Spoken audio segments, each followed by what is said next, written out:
in all circumstances, they said I wasn't there at home. Oh, they also burgled at my place when I was staying in Red Bank. Yeah. Yeah.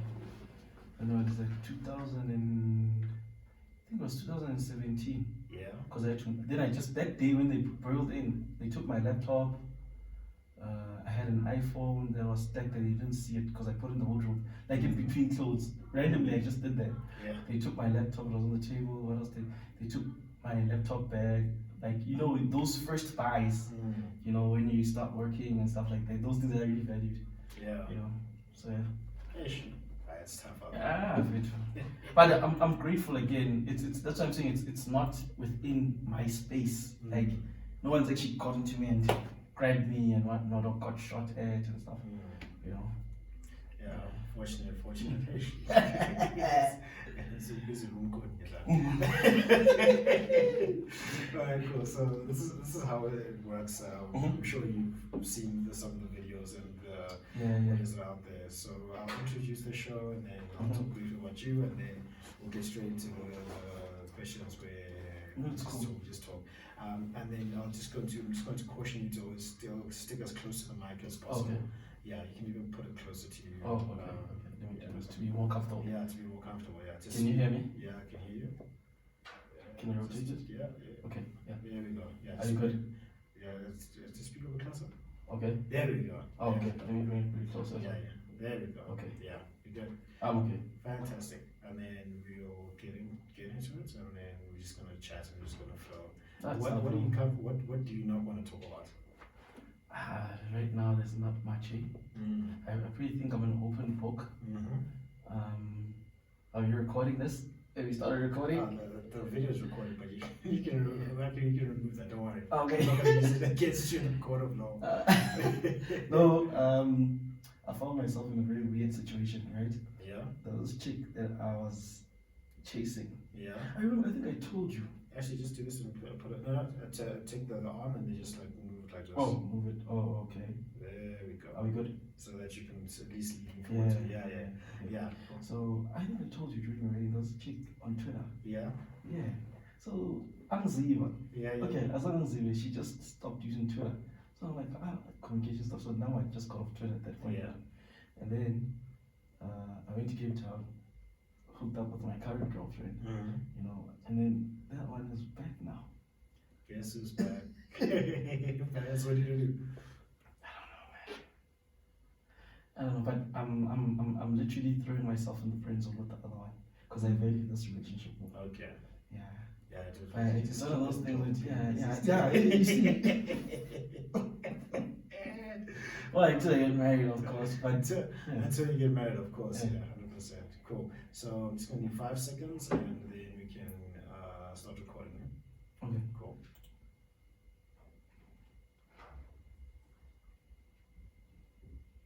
Hey everyone, this is NJ, host of the NJ podcast, and this is season 2 of the NJ podcast Conversations. Remember that the theme of the show is that success is a progressive realization of a worthy ideal. That means you're going after what you've always wanted to go after because it's aligned with your highest values. That means that's the only way that you can live a truly fulfilled and inspired life. And on the show today, I have Nathi Mabena. Nathi and I call him Ruby.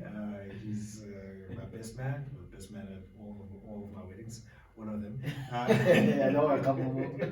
There were a couple of them. And he's one of the friends I've known the longest. We've come close over the past decade or so. And he's a hustler and all-around good guy, you know what I mean? Tend to do Kool-Aid all the time. He loves it. So Mango, not Mango, Nathi. There we go. Nathi, can you please introduce yourself to the people? Who is Nathi, why is Nathi, and where is Nathi going? Okay, my name is Nathi Mabena. Yeah. I'm a second child from the late Queen Mabena and Dr. Mabena.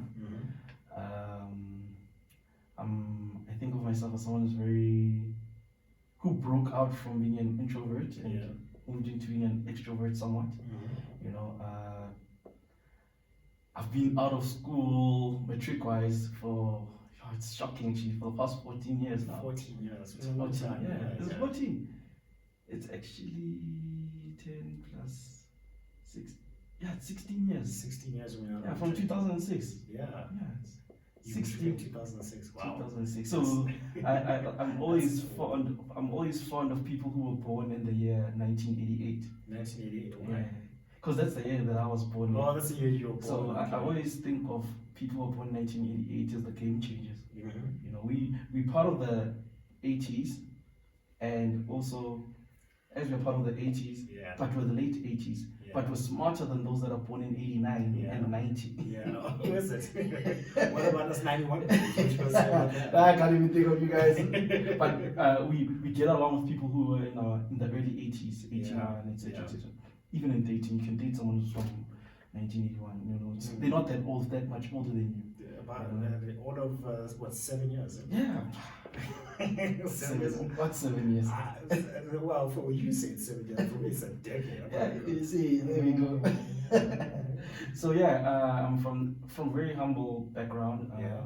When I say humble, I'm not meaning from perspective of finance, whatever, but purely from my head. Parents were very humble in nature. You know? Parents were loved by everyone who they interacted with. They love people as much as people love them. You know, from a family of 6, and yeah, we just grew up privileged with having 2 parents, I suppose. Yeah. You know, we grew up with having 2 parents, but it is a privilege. We had the privilege of experiencing, seeing 2 parents love each other.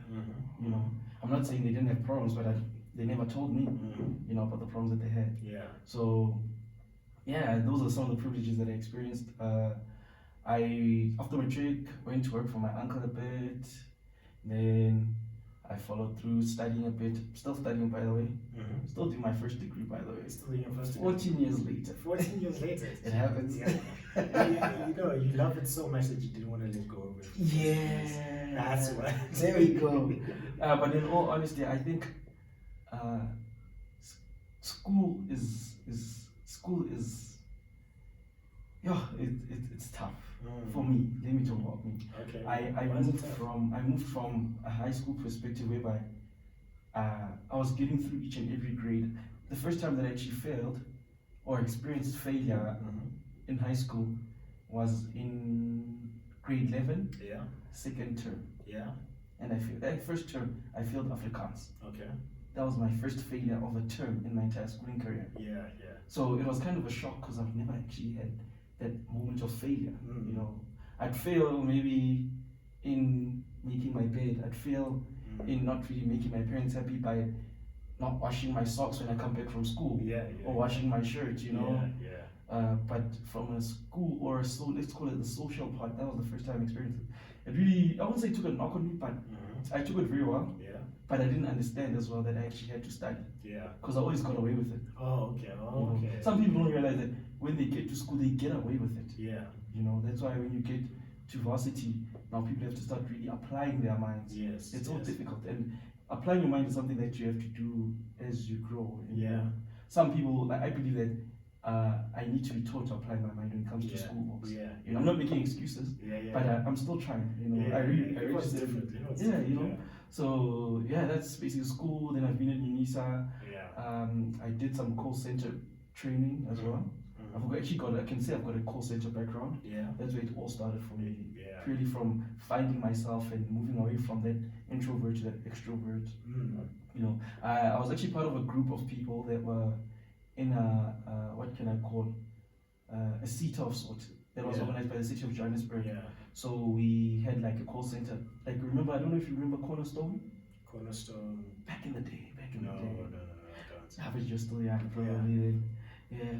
Oh, anyway. It's my fault. Such a fault. Yeah, there was this other thing that was big, like call center training. That produced some great people, in my opinion. You know, people whereby you'd work for Investec in the call center, and then you'd move your way up the ranks. Yeah. You know, some people actually got through life like that. You know, which was very like it was kind of a cool thing as well. You know, because opportunities were there and people took them up. Yeah. You know, so now I also moved to something similar to that. Met some of my literally one of my best mates as well. There. I found myself the person that I wanted to be. Yeah. You know, I found that I can believe in myself. Yeah, that's a very big thing. Yeah, definitely. Yeah. I started having confidence in myself and my abilities. Yeah. You know, people think when you have confidence, it spreads across, like across the room. Yeah. You know, it doesn't work that way. Doesn't it? For me, it didn't. Let me talk about me. Okay.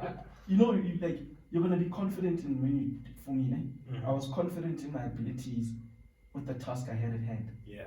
Right. With the call center stuff, Mhm. I knew what I was doing. Yeah. Right. So, I prepared myself mentally. Mhm. I moved from there to working for my uncle again. Yeah. With the trucking. Yeah. You know.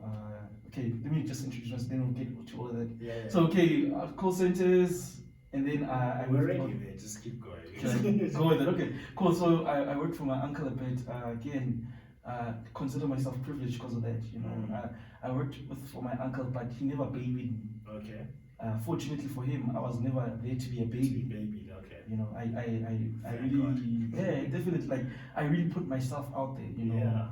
I was doing the long hours, not because it's my uncle's business, but because it's you're doing my it work. yourself. Yeah, my work ethic allowed me to do that. You Yeah. know, I was the one who was opening and closing the business. I was Yeah. the first one in, last one out. Yeah. You know, Yeah. yeah. My uncle gave me an opportunity to run his company, his trucking company, for a good 4 years Yeah. at the helm of a fleet of 14. Mhm. It was very decent at that point in time. We had my staff count.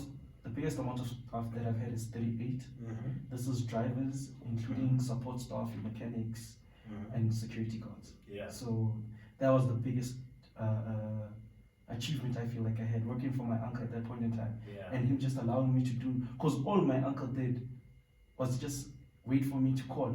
Can you please Okay. have money for A, B, and C? Yeah. But every other decision, every other thing that was happening in the business was on me. You know, the HR, who gets fired, who Yeah. stays. If you fired someone, how did that go? Oh no, it was terrible the first time. I can't wait to fire someone. No. Listen, you wanna know why? I grew up watching wrestling. Oh yeah. Vince McMahon, Oh. you're fired. And Donald Trump, his show, The Apprentice, Yeah. you're fired. Yeah. I think I should hire someone just so I can fire them. Actually. Can I tell you a story about Yeah. what And I'm happened? not sadistic, guys. No. I'm not sadistic. It's just that childhood thing. I just want to get out the way. Not really No, fire someone. definitely. From my side, you know, it's like I've learned that there's a lot of protecting yourself Yeah. in business. It's something that I failed to actually do even ever since I started being in business. Mhm. I failed. I'm not gonna lie. I'm very honest about That's it. I good. failed. Yeah, that's good. You know, Yeah, but- everyone fails, yeah. But I learned from it. Mhm. I learned it last year, but now, when I think back, I'm like, those things had to happen. Yeah. I was fortunate enough when I fired someone, Mm. my uncle was sitting next to me, Yeah. so he's used to it. Oh, he's just. Yeah, he He's was like, oh, another one. At that time, my uncle had been in business probably for about 15, almost 20 years. Let's put it, Yeah. close to 20 years. Mhm. So he's the one businessman that I've known longevity from a perspective. You know, not Mhm. someone who's prominent or whatever, but someone who's been in business for that long. Mm. So having to go through that, because now we're working with truck drivers. Mhm. I learned from truck drivers that they have this need to want to be treated as human Mhm. because they feel that they're being used as tools. Mhm. You know, so now they want that thing. So you get to engage with them. You know, you're younger than them. Mhm. You know, they've been doing this for so long as truck drivers. They try Yeah. to advise you, and Yeah. so you build those certain relationships with them. Yeah. Obviously, there are those that you won't really get along with, Mm. but there are those that you, and having to fire someone that you actually had no problems with and no quarrels, Yeah. and know, man, this person is going through a lot. Yes. This is the person who was crying to you about, oh, my wife Yeah. is suffering from this. Yes. The kids, I can't afford to do this. Yes. Now all of a sudden you find that they're stealing from you. Yeah. Oh wow. Okay. So we're still. That's where the firing came from. It came from Okay. people stealing diesel, you know, and people that you trust. You know, That's not cheap, right? yeah. Even back then it wasn't cheap. Yeah. Like back then a full tank of diesel in a 500 liter, 550 capacity tank was about 7K. Mm. This is back then, between 20. Now it's 30. about 100K.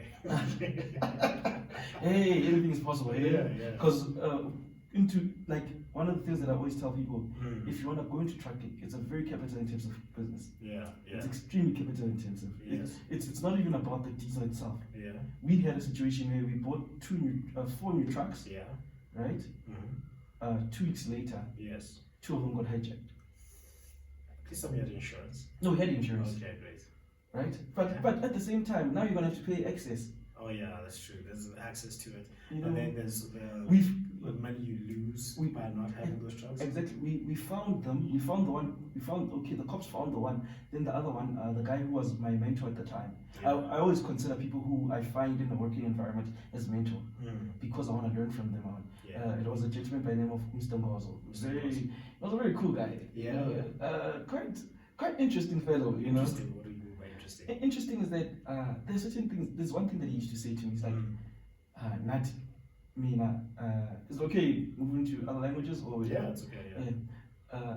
There's one thing that I don't do in life. I don't want to hurt people. Yeah.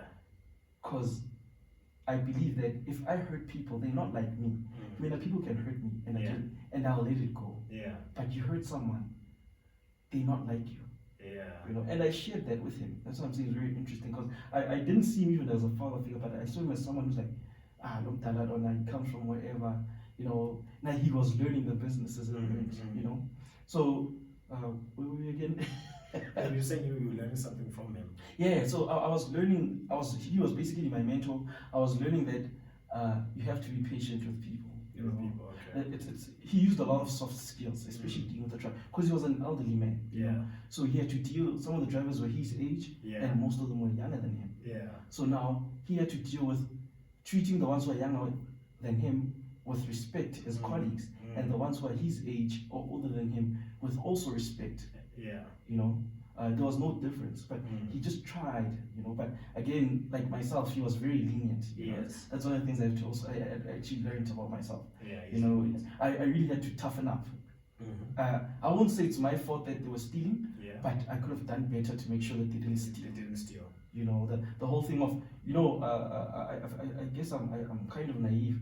I see myself that you give someone an opportunity, like myself, I got an opportunity wherever I did. I get there, I do whatever I do, move on with my life. Yeah, but not everyone's like you, not Exactly, everyone's good, exactly. not everyone has a good heart. Yeah, well, it's not even about a good heart, but it's just those ethics and those principles that you have to, like, why are you working? Are you working to steal or are you working to provide for the family? Yeah. And that's the other thing with the love track, very proud. Yeah. You know, very, very proud.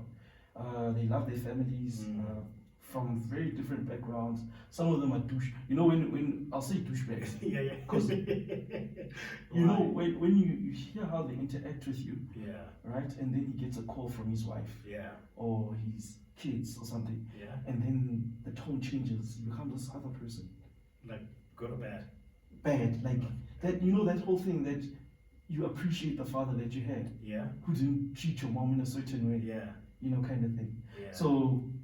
Like that's what I'm saying. They're very proud. They're men. They want it's like their masculinity is not about being an alpha, but it's like I'm the alpha right now. Yeah. Not amongst the group. Yeah. I won't fight to be an alpha amongst them, but I'm an alpha. I've got my own truck that I'm riding, and I'm working for my family. Yeah. You know, that's the kind of things that I learned from them, I suppose. But like I said, there's also the ugly side of them being also possibly human. If not possible, but they were. I say possible because hey, people do. Well, what are they? Are they from Mars? Like what did they do? Let me talk about this other one. He was a pest. A pest. But I really enjoyed him. I enjoyed working with him. Yeah. When I say because he's the one that actually introduced me even to traditional healing. That's how I found out about it. You know, he used to go and buy because he was literally anticipating his own calling. What do you mean anticipating his own calling? He's waiting for a call from the ancestors. So he was busy collecting beads, going to shops, buying stuff. I'm saying anticipating because he never had the calling. It's like he wanted it. He wanted it, but it wasn't for That's him. what I'm saying. He was anticipating it. So he got me into, he got me interested into learning about that. You know, I found out that there is the good and bad. They teach you everything. Yes. You know. Good, bad, everywhere. Yeah, no, definitely. It's in them. Yeah. They teach you everything when you go to the initiations, and then you have to choose. And he's like, you have to choose. Yeah, you choose yourself. And he's like, the choosing comes from a perspective that someone will. It's like there's a level of strength you have to show amongst other fellow practitioners, if you can call them that. if one practitioner throws something at you, you have to make sure 100 times back. 100 times back. Yeah, kind of thing. She's like. That's how he described it to me. Oh. So it's one of those things that I was like, okay, it's very interesting because it's a power game. You know, when people do things, one of the things I've also learned, people do things out of power. They're not doing things out of genuineness. Yeah. There's a lot of power games involved. There's a lot of I want to be seen. I need this. I have to. You know, there's a lot of I involved. Yeah. You know, I think it's also resonates with our current politics. I was listening to the radio this morning. You know, the whole thing with the Helen Joseph Hospital. Apparently, the CEO's bad. You know. Bad how? Like she's rude and like she wasn't willing to talk to. She basically the MMC for Health for the city of Johannesburg came through to our offices to discuss how can we make things better. Yeah. She was just not willing to talk because obviously these MMC people, these guys, they always send their people first. Yeah. The people that were sent, she refused to talk to them or give them orders. When the MMC finally got there, same thing. She was very rude. Very abrasive. Again, it comes to that whole thing of that power. Yeah. You know, I used to watch House of. A friend of mine introduced me to House of Cards. Oh, Mr. Frank. I know. Loved it. One of the reasons why I left working. You left working. Like I left working for and started my own business because of the approach that Frank had. You know, there's a line where he says, "Power lurks in the shadows" in one of his monologues. Yeah. You know, and you see these things. In the shadows. Yeah, kind of thing. And you see these things that some people are just puppets, and they know that they are puppets. Hence, they have to now take it on those that who are not puppets. Exactly. Or who are below them. Who are below them. Yeah. Oh, okay. So sort of the thing of like, okay, I'm getting all this stress from someone else who's above. Exactly. I can't make my own decisions. I don't have my own agency. That sense of significance has been taken away from me. Exactly. So how is it that I can be significant? Is take it on someone else. It's the pyramid scheme of corporate. Say the corporate is a pyramid scheme, but no, look, it's not even a pyramid of scheme of corporate, but it's how people. I think people are naturally inclined to behave that way. It's like it's that temptation. When God talks about temptation in the Bible, He was talking about stuff like that. You know that. Beware of temptation, A, B, C, D, whatever. It's not really about the flesh, but about that ability to, even though you're facing difficulties, get what you need to get done. Don't put other people through hell. Because basically, in a nutshell, that lady was saying that no, you work for the mayor, or you're in the mayoral office. I work for government. Now, what does it? What's the difference? What's the difference? Again, these are some of the things that I learned as well. There's a lot of decentralization in our government. If I call it government systems. Now you've got the government, which owns like in what I do now, owns the hospitals, right? And then you've got your metros, that don't own the hospitals. Maybe they might own clinics or some kind of service, but the main hospitals are owned by government. So whatever hierarchy is there, it's different. The mayor, if ever there's some kind of intervention the mayor has to do in a hospital, they'll have to go through maybe the MEC for Health. They can't just go directly to the Minister of Health. It doesn't allow. They're two totally different entities. So even if the mayor wanted to talk to the Minister of Health, he won't get that meeting. They'll only probably most likely the closest colleague will be the CEO first, who has to make that meeting happen with the MEC. Other than that, because the MEC is the boss to the hospital. It's like there's a lot of appointments involved. You know, it's. Is that why nothing gets done fast? In a nutshell, and the element of democracy. And the element of democracy. Because people have an option to do it or not. What? That's the thing. People have an option to do their job or not. People. That's how they should have the actual option to be paid or not. Like again, it's like who's monitoring it. You know, this week people were talking about what happened with Thomas Sankara. That guy got he's getting a life sentence. The one who betrayed Thomas Sankara. I read. I don't know that it's a what do they call them? Not a biography, but when someone's written something about you. It's a biography. What's a biography? Is when you write is when you write your own story. Yes. If I write about you, it's called a biography. Yes, exactly. Biography. So, I learned a bit about Thomas Sankara. I like the person that he was. You know, people. The argument was that no, but he also committed a coup. Right? Now it's a coup. in my opinion, my grandmother used to say, "Ukuthi kunamanye amahle, namanye amabi." This coup was a good coup. Yeah. Because it was for the betterness of the country. Yeah. You see. Now moving back to my point of democracy. Yeah. Democracy allows people to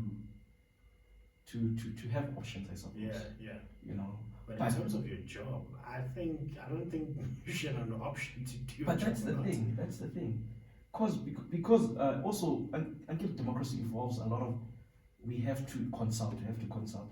So people end up what they create, or they make spaces, or they commodify spaces.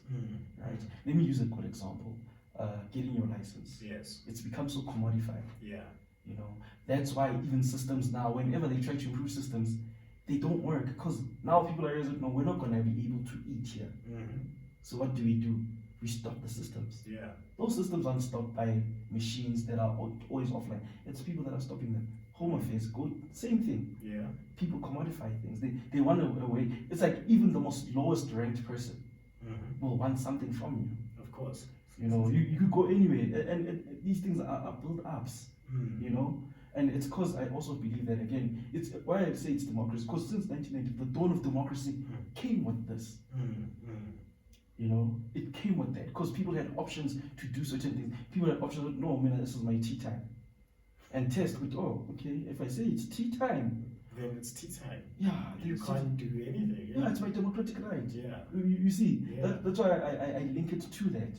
It's like, you know, in Europe, people always talk like now with the war. There's a lot of democracy, democracy, but because things are so well oiled, people don't get an opportunity to find themselves to commodify things. Yeah, they don't find themselves in a situation whereby a bus driver will say to you, no, instead of paying cash, let me give you a ticket. Yeah, that one that I've made on the side. Yeah, like a lowly bus driver go to Germany. Yeah. The bus drivers pick up school kids, taking them to football practices. Yeah, You know, no one's charging anyone. There's none of that funny stuff. okay. You know, but yeah, because like I said, that's what I'm saying. Tax. Yeah. But yeah, because people find themselves always in that position of having options. You know, if I can say, hey, now the system is slow. You know, we all know we're using Windows. You know, in most government facilities, Yeah. we know we have problems. So no one's going to really try and make the efforts. Like, Yeah. and it becomes such a culture. Yeah, You know, the and culture that's why I of mean, mediocrity. that's why personally I do blame democracy for that, because I feel like we're at a stage whereby we need to get things done, and you can't get things done because people have democratic rights. Yeah. Also, what are you proposing? That we take people's rights away? I don't propose we take people's rights away.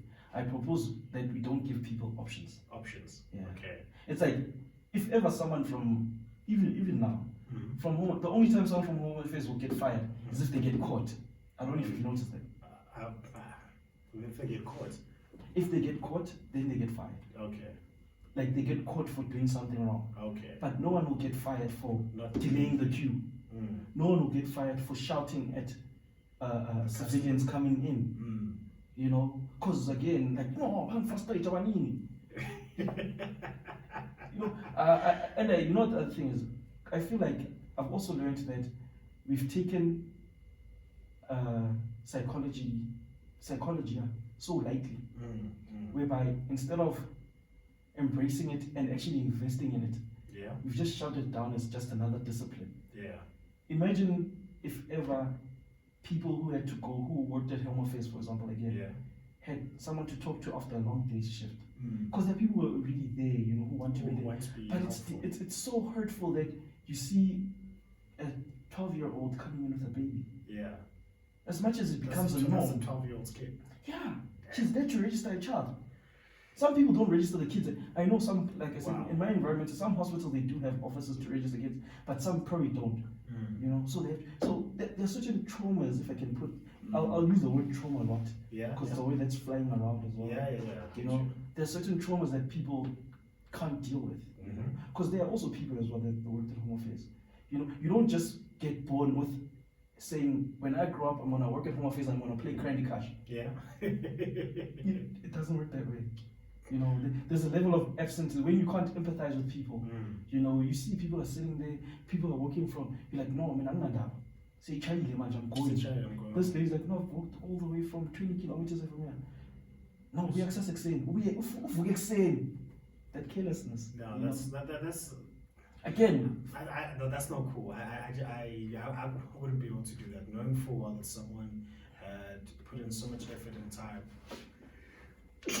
Sorry, so much effort and time, and really broke and stretched themselves to get help from you, who is your job to help them. And now you're saying, no, it's 5 o'clock now. Hey, bro, like go to these offices, go to Pretoria.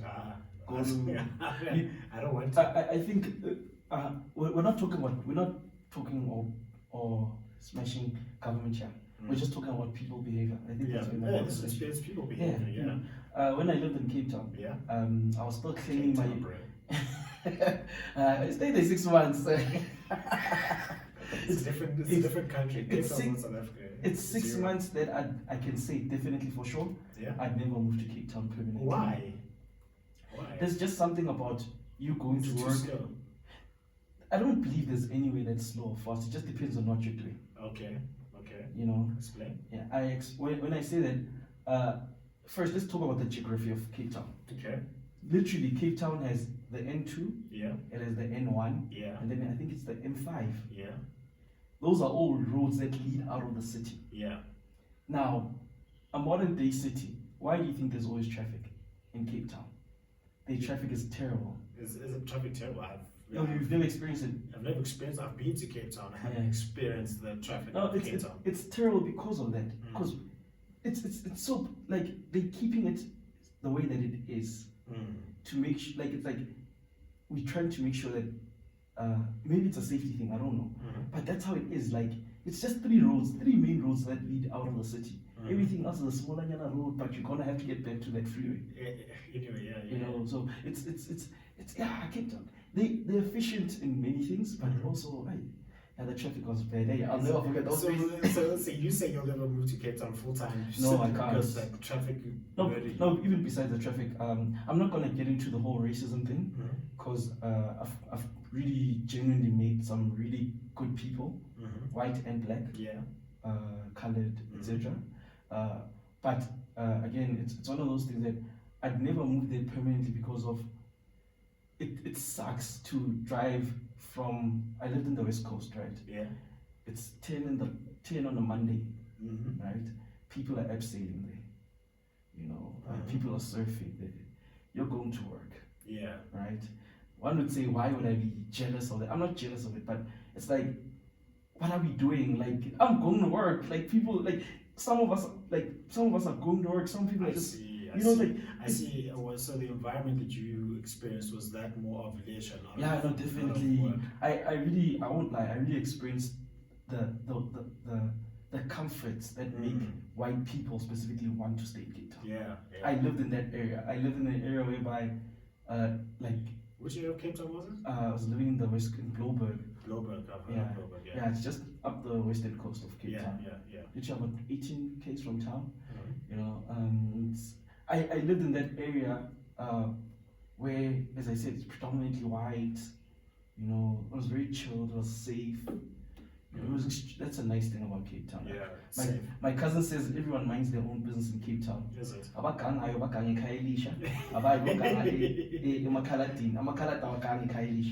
You know, everyone gangas where they're supposed to go. Exactly.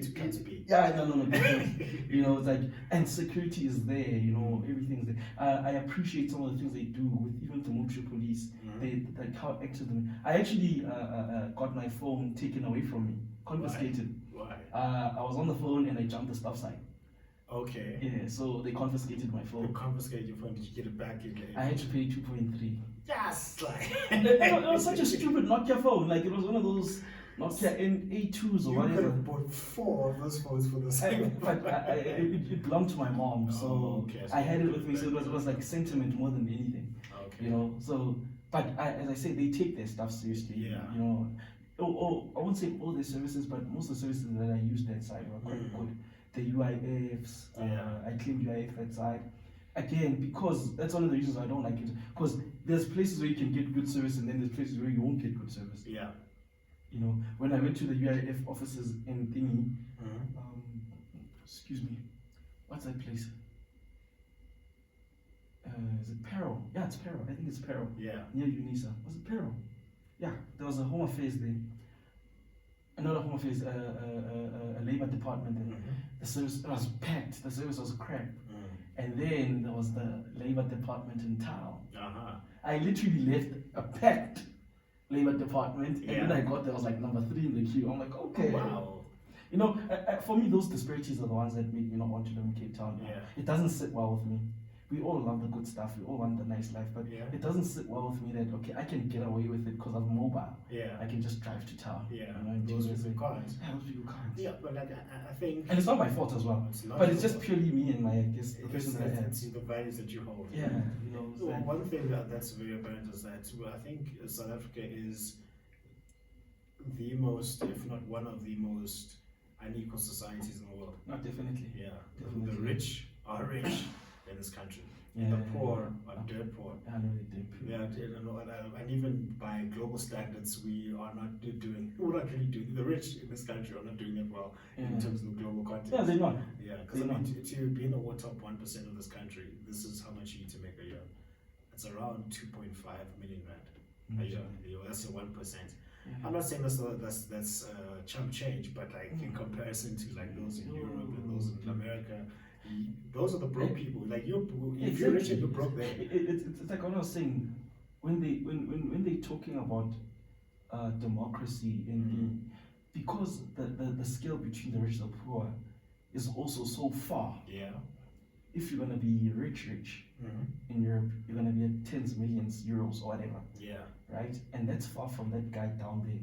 But they can still manage to live, you know. But they know that they can't really reach there. Yeah. But yeah, what's 2.5 million? Let's be honest. I don't have it in my account, but with what I've spent with the money that I've made over the years, you can 2.5. It's I nothing. can finish. That's what I'm saying. That 30 minutes. Give me 30 minutes. I'll finish it for you.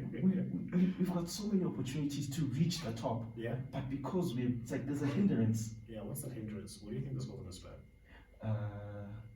Unfortunately, I have to say, someone agree. Race does hold us back. Race. Well, the obvious race that white people and like I told this other friend of mine, I'm like, one of the reasons why companies in Wall Street get scammed is because they do their due diligence they use what's this? They look at skin color as a measure of due diligence. Oh, is it that which is not a very because you go there and you're on point, you know, but because you're black, especially like in America, you won't get the opportunity.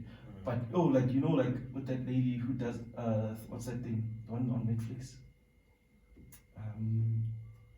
The one who did some medical thing, Elizabeth. Oh yes, Elizabeth. Was her name Elizabeth Taylor? I can't remember. Yeah, her. She ran Theranos. Yes. Yes, that was the biggest scam of all time. How was she worth $9 billion and did nothing? The due diligence done was on her skin color. Was on her skin color. Nothing else. Yeah. If it was anyone else, they wouldn't have gotten away with it. No, definitely not. You know, I won't even talk about the fact that she's female or whatever. No. Because I'm a strong believer that females have to actually get more opportunities. It's that time. Yes, I agree. You know, I'm really a strong believer. Yes, my wife must get all the opportunities. I want to see you do nothing. Thank you. This year I was telling my younger sister, I'm like, one thing that I really pray for is that women just have more money than men. Yeah. Let them have more money. Please. Let them experience that power. So I consider her. Yeah. So yes. Do you want me to wash clothes? Let's not take it there because now they're gonna start thinking, no, why should he say? But let's just let them have it. Yeah. Let them experience how it feels. Yeah. And talking about wholesale, not just a few. No, all of them. Yeah. Let them not have to go to a club and basically flirt with someone in order to get a drink. Let them take out their money out of their wallet and spend it. Yeah. You know, not because I want them to, but let them experience that. Yeah. You know, let them go into a corporate and not have to sleep with someone in order so that they can make money. You know, let them not be put in those positions that will make them move away from their values and their morals and their ethics. Yeah. You know, because they're very like they're victims of that. You know, everywhere you go, there isn't there's only one that I heard actually. Is it Anele? Yeah, I heard her Mabena on one of the podcasts. Yeah. The DJ. She said she said she's never actually experienced that kind of her sexual harassment in the workplace. She's very fortunate. You know, but whenever a woman is I'm sure with some of the females that you've actually interviewed, if it did get to that, maybe they would have mentioned that. There was that guy who, and it's usually men who coerce. You know, I mean, they didn't say it on the show, but it was offline. It was an offline discussion. No, definitely, it's very true. You know, and it sucks because now when I think, you know, when you look at how women do well, like when they're struggling, when I say do well, like they can find themselves living here in Jersey on their own, supporting a full-fledged village somewhere, Mpumalanga, Limpopo, wherever, and then whenever that happens, but they still manage to flourish somehow. Now imagine if they had all the opportunities, all the money, how great it would be. That's why I'm definitely pro a female president, purely for a signal perspective. We might not have the right candidates right now, maybe. I don't know. I'm not into politics, but whatever candidates are there might not be the right ones. But definitely, it would be such a nice example to have. You know, it would be, I love the likes of Bonang because they're doing things that guys, they going into spaces where most guys who are influencers and you know we're doing that. But I love those characters. I love that. What's that girl's name? Not girl, not Rihanna. South African. Not girl. The lady who did Destiny as well. Who Destiny? Who created Destiny? Yeah, Destiny. You know, most women who are my age. That's why I dated a girl at a point in time. She loved Ndalo Media. Ndalo Media is the company that came with Destiny, the owner of that company. You know, and I was so blown away that this lady basically created a cult. Let me not call it a cult. Yeah, it's fine. Let's use for lack of better word, a cult of women who believe in themselves. That's good. Yeah. Whether they like it or not, I can tell you now, 80% of women who are successful now will always somehow mention Destiny magazine and that lady. Because she broke out into a space of media. Dominated, black, you know, stuff like that. And that's why I'm saying that a female president will do that for us. The stint that Pumzile, I think was Pumzile. There was a lady called Pumzile, but she went to the UN. She was an ambassador at the time. She had a stint. It didn't make sense. You know, nobody really believed it. I think also Nkosazana Zuma also had a stint as well. You know, that's like, you know, it's not your drop in the ocean. You know, and those things don't count. But when we actually have a female president, I feel like women will start even they don't take themselves seriously sometimes. Not all of them. I just believe that way. And it's not because I'll talk about my mother, right? My mother was someone who had a very good sense of humor and she was funny. You know, but she always thought, let me rather concentrate on family. Let me not go for other aspirations. Let me not do other things. You know? Let me rather concentrate on, because like I feel like she didn't take herself seriously. In that sense that she knows what she can do. You know, but she's like let me just rather do this. You know, kind of thing. And it wasn't a bad thing. That's who she is. But it's also because of how she grew up. You know, it's also because of they weren't females.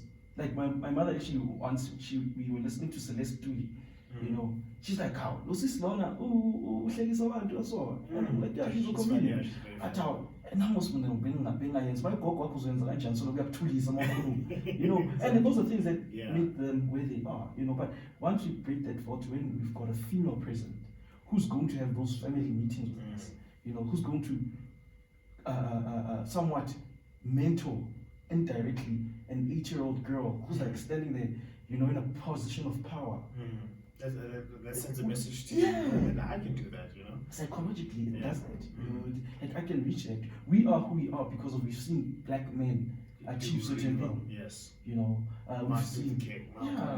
Look, let's not even go further. But we've seen our immediate families. You know, I've seen with my uncle. Like he's basically a few. Well, in my family, I think there's about 5 of us who are in business on my mom's side of the family. But you know, he was the pioneer for that. You know, we've met him that he's a guy in the IPB space, which is something that I've been introduced into recently. You know, chin chin. That's another story. You better have a question for them. I do. I'll tell you, like, limitations, okay, but tell you, there's so many people, there's Patrice Motsepe, we can't not, like, you'd be lying if in any way, in any space where you're not inspired as a young black man, or as a black man to think, oh, Patrice, shit. Like he single-handedly ruined the PSL. Wait, let's not get into that. I'm a Swallows fan, so right now I inherited it. Okay, My dad was a Swallows fan. Okay, My dad was a Swallows fan. that's okay. So it's one of those things whereby it's a family thing, not a family, but it's me and his thing. He used to go with me to games. Again, those privileges. People don't know that. Even people come from good families, but they've never actually went to a game with their dad. Yeah. I remember me and my younger brother, we used to play baseball. Well, remember we played first. Yeah. You get to a Sunday where it's definitely a Sunday is a church day for black families. 100%. Now, my dad would drop Smanga off to go play his game, or on Monday takes to go play his game in Kempton Park, or wherever in the East End where they were playing. Yeah. And then my dad would go to church. Yeah. But if it wasn't a Sunday, and my dad wasn't doing any church related thing, my dad loved church. Yeah.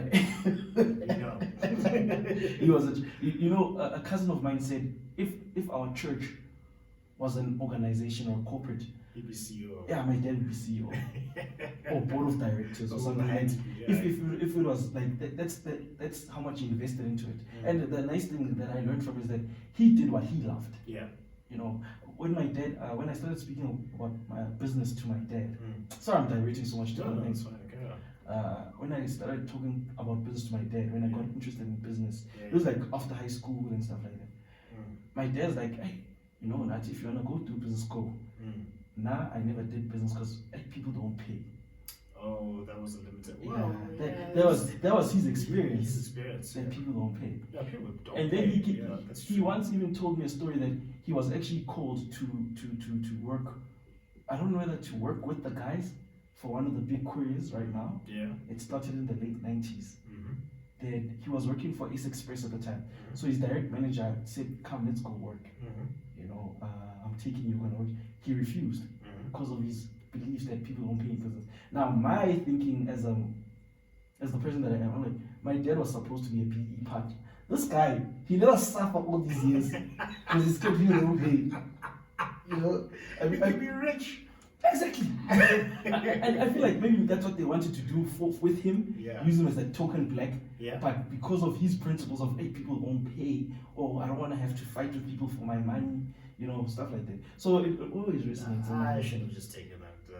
But that's the thing now. Here's the tricky part. I was having a conversation again with my younger sister that he did that knowing as well that he loved what he does at church. He, I think, also came the part Yoguti, if I go into this, I won't have my weekends. I won't have those days where I have to go to church meetings. Now that means I have to be at work and refuse what I love to do. Because my dad genuinely did what he did at church. It wasn't like literally everything about just church. And he was such a good leader as well at church. I learned a lot of leadership skills from him. And participating in church, but it was one of those things where you're like, oh, okay, let me just do what I do. And as I said, he excelled in it. It might not show to the whole world, but it excelled. Even in death, it showed. It showed how people were responding to what he did. Exactly. How he had touched them and stuff, and it felt good as well to know that he hadn't done it for nothing. Because I'm astonished, you don't do anything for free. No one does anything for free. Like the Joker said, if you go to something, you don't do it for free. Yeah, we watched the Batman movie. Of course. Yeah, no. Robert Pattinson did a good job playing me. He did a good job. Definitely. Are we allowed to talk about Batman? Of course, you know. I talk about. Come on. Yeah. Like I've got a criticism about the movie. What's wrong with the Batman movie? It's not a comic book movie. I don't think it represents the comic books very well. He's such a police officer. He's such an investigative Batman. Yeah. You know, But he's known as a world's greatest detective, if you think about it. fair enough. Yeah. Fair enough. But from a comic book perspective, Yeah. there was so much realism with that one. Like, Yeah. if anyone, I wouldn't be surprised if a group of people decided, you know what, we're gonna start being vigilantes because we saw the Batman, because they could relate to it. It was so real. Yeah. But if it's a comic book, nobody's gonna stand up and say, "No, I'm gonna I'm gonna build a hammer and I'm gonna be Thor, or I'm gonna inject my," because it's a comic, you know. Yeah, no, I get you. Because I mean, I think that's the angle Matt Reeves was going for. Fair enough. Matt Reeves is a great guy. Yeah. Shout out to him for that movie. Shout out Matt Reeves. Yeah, no, definitely great movie. Yeah, yeah. But again, I'll say he needs to do it better. With the next one, can they please at least let the cape cover him? Like the cape was up to here, up to his shoulder. And you know the thing is that people don't understand us who follow the culture, like pop culture. Yeah, yeah. They think it's normal Popeye. No, No, it's more than there's that. politics involved. Yeah, Joe. There's Let's represent our characters. you know, It's a big problem. so and first Comic Con I went to was in 2019. Right, I love the culture, but all these things came late in my life because obviously because finance and stuff. But Comic Con's coming back again, so I'm planning on going this year as well. Okay, good. Yeah. Did You dress up last time? No, what I want to dress up as, in all honesty, I want to create a Groot outfit and have like a little voice thing and just walk around saying, "I am Groot." That's it. I am Groot. So a friend of mine said, "No, man," because the friend of mine that I usually go to Comic Con, he's like, "Rather go for a Drax." I'm like, "Go Drax on Mkama." No, bro. So hence I started going to gym. Maybe I'll do the Drax. You know? I want to go as the Red Hood. Seriously. I want to go as the Red Hood, break out of character, but I want to go as Red Hood. I just like his entire look, like the leather jacket and then the boots, and then like he's got the knife here and that little red helmet on there. That's bad. Seriously. That's bad, yeah. Nah, I just want to do something light, something that people can look at and laugh at. Yeah. You know, build little stilts, about a meter high. Start growing those little branches and what, just create my group outfit. Yeah. I think that would do very well for me. Yeah, wow. And surprisingly, you know, when it comes to comic books, yeah, I'm always a fan of the guys, the brute force guys. I love the Hulk. I've always been a fan of his brute force. Hulk smash. Yeah, I love that. Yeah. It's something that I grew up as a tiny kid. Yeah. Oh, so that's why. So I want that brute force. Even now, like most of my friends, even in high school, I was very small, but I had that strength. You know, even the other day it was my friend's birthday party, so I was so happy for him. I just picked him up. You know, my friends were all shocked, like, "Hey, dude, you still got that strength." You know, so I'm about that brute force. You know, and again, at least with the Hulk, you know, it's like, okay, fine, it's not that great, but he's that, you know, and he's got this Bruce Banner, but then he's got the Hulk. Yeah. You know, and I can relate to that. You know, like I feel like when I show my strength, that's when you become the Hulk. Yeah, exactly. Yeah. You know, I think people who don't get why we relate to comic book characters are missing a very, very important part of psychology. Like, think about it this way. You said that a female president would be very good for definitely. All the girls coming up because it's something to look at, something that they can relate to say, okay, if she can do it, then so can I. Exactly. You've talked about Petrus Mtsipe, and you talk about the likes of your father. It's what you see is what you can be. You can't be something you've never seen before. No, definitely. You're exposed to. I'm sure you've heard stories of people who don't make a lot of money at all. Then they go to a conference overseas, or they go to a different environment, and then now they get all this exposure. Like people that go to like all these restaurants like New York or Las Vegas or all these different places for what they want to do. They come back as like, oh, this is all possible. They come back and then their life is elevated to the next level. Oh, definitely. Comic book characters also do that for kids, because they can be like, oh wow, Superman. He's so big and strong. I can see myself as Superman. I can do everything. Batman. I can become Batman because I can go through a bad experience and turn it into a good thing. Exactly. Or I can be Groot. I don't know what you say Groot, but I can be Groot. So what the comic book characters do gives something for us to imagine, and it takes us away from. It's a sort of like escapism from reality, so we can sort of like reshape it. That's the way I see the importance of video games and comic book characters and movie characters. All sorts of pop culture. Yeah. You know, the other thing, just to point out that I can add with regards to the Groot. Yeah. I like Groot as a character because he's the second man.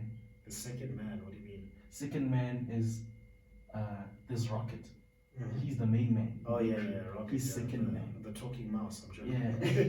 He's a raccoon. Yeah, I know he's a raccoon. I know he's a raccoon. What they call him, then you got upset. They call him vermin. Vermin, there we go. He's vermin. So, what you call? There's this thing that I've picked up about myself. Mm. I don't mind. I've learned that I'm okay with being the guy behind the man. Yeah. Because I'm a person who wants to build people. I'm a person who wants to empower. You're a big supporter. That's you see, yeah.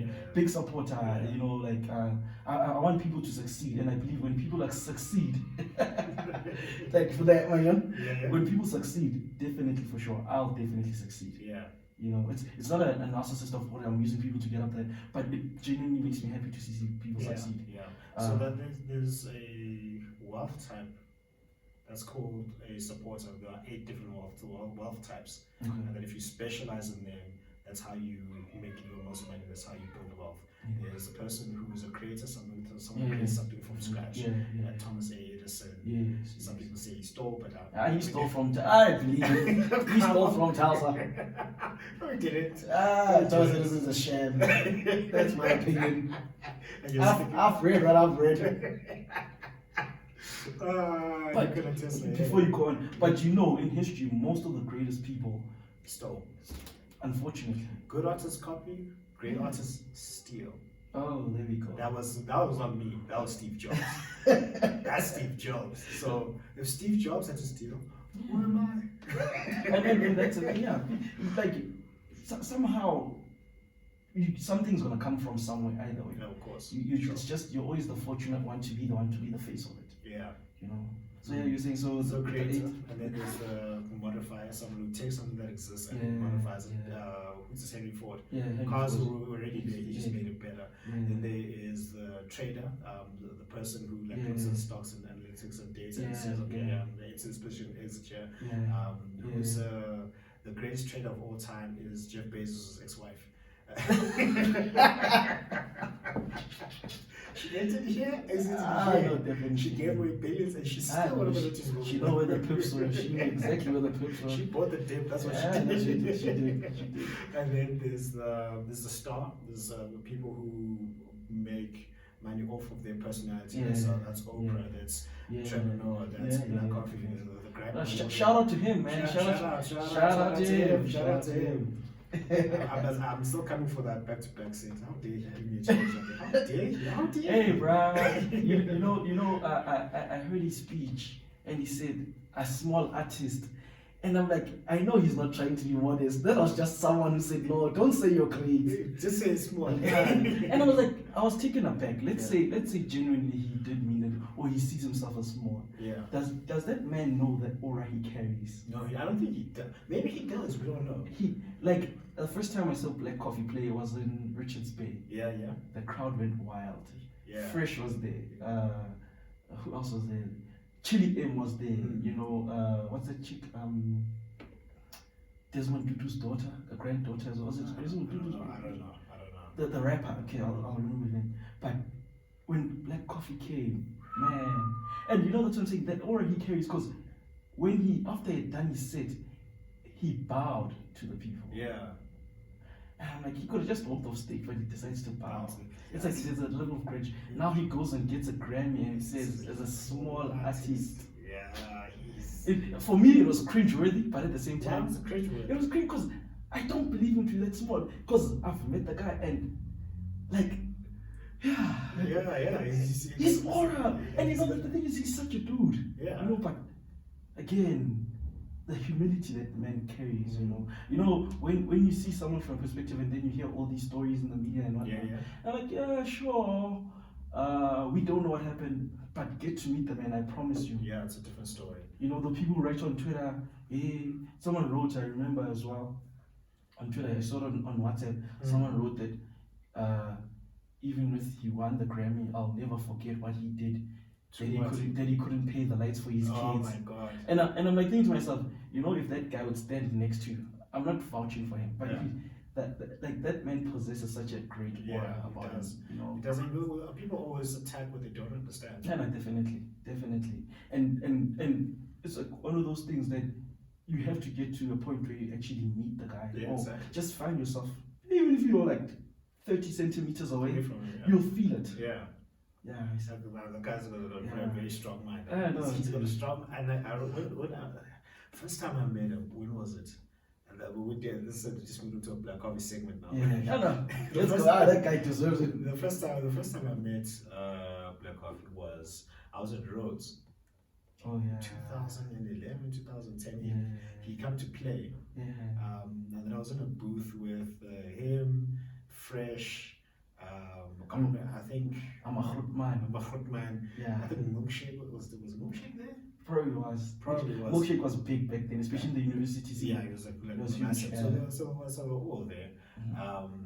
And then I was like, for me, I didn't know who this guy was, but he just carried on. So it was just quiet. He came there to do his work, greet the people, whatever. Okay, cool. And then Fresh was like saying, it was like, this guy looks like Tam. If you just look at him, he looks like him. And then that was like, carried on with this. Like, this is the first time I met. I didn't know he was that big. Then after 2000, he started elevating. Superman came out, and the first time I like really saw him perform was when he was in Zone 6.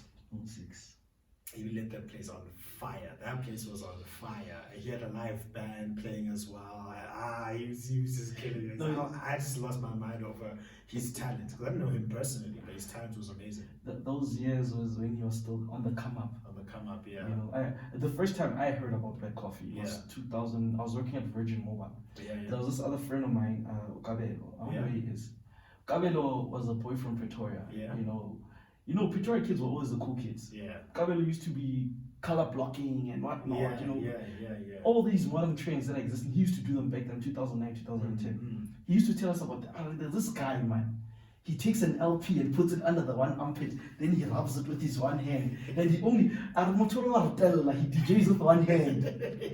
And no matter when he plays, you forget who is disrespecting you by DJing with one hand. Yeah. You know, obviously, I didn't know him at the time. Mm. You know, I didn't know what happened to him until I found out he was in an accident. Yeah. But I was like, this guy's disrespectful. Why is disrespecting the crowd? You know, but he's like, when he gets on a set, man.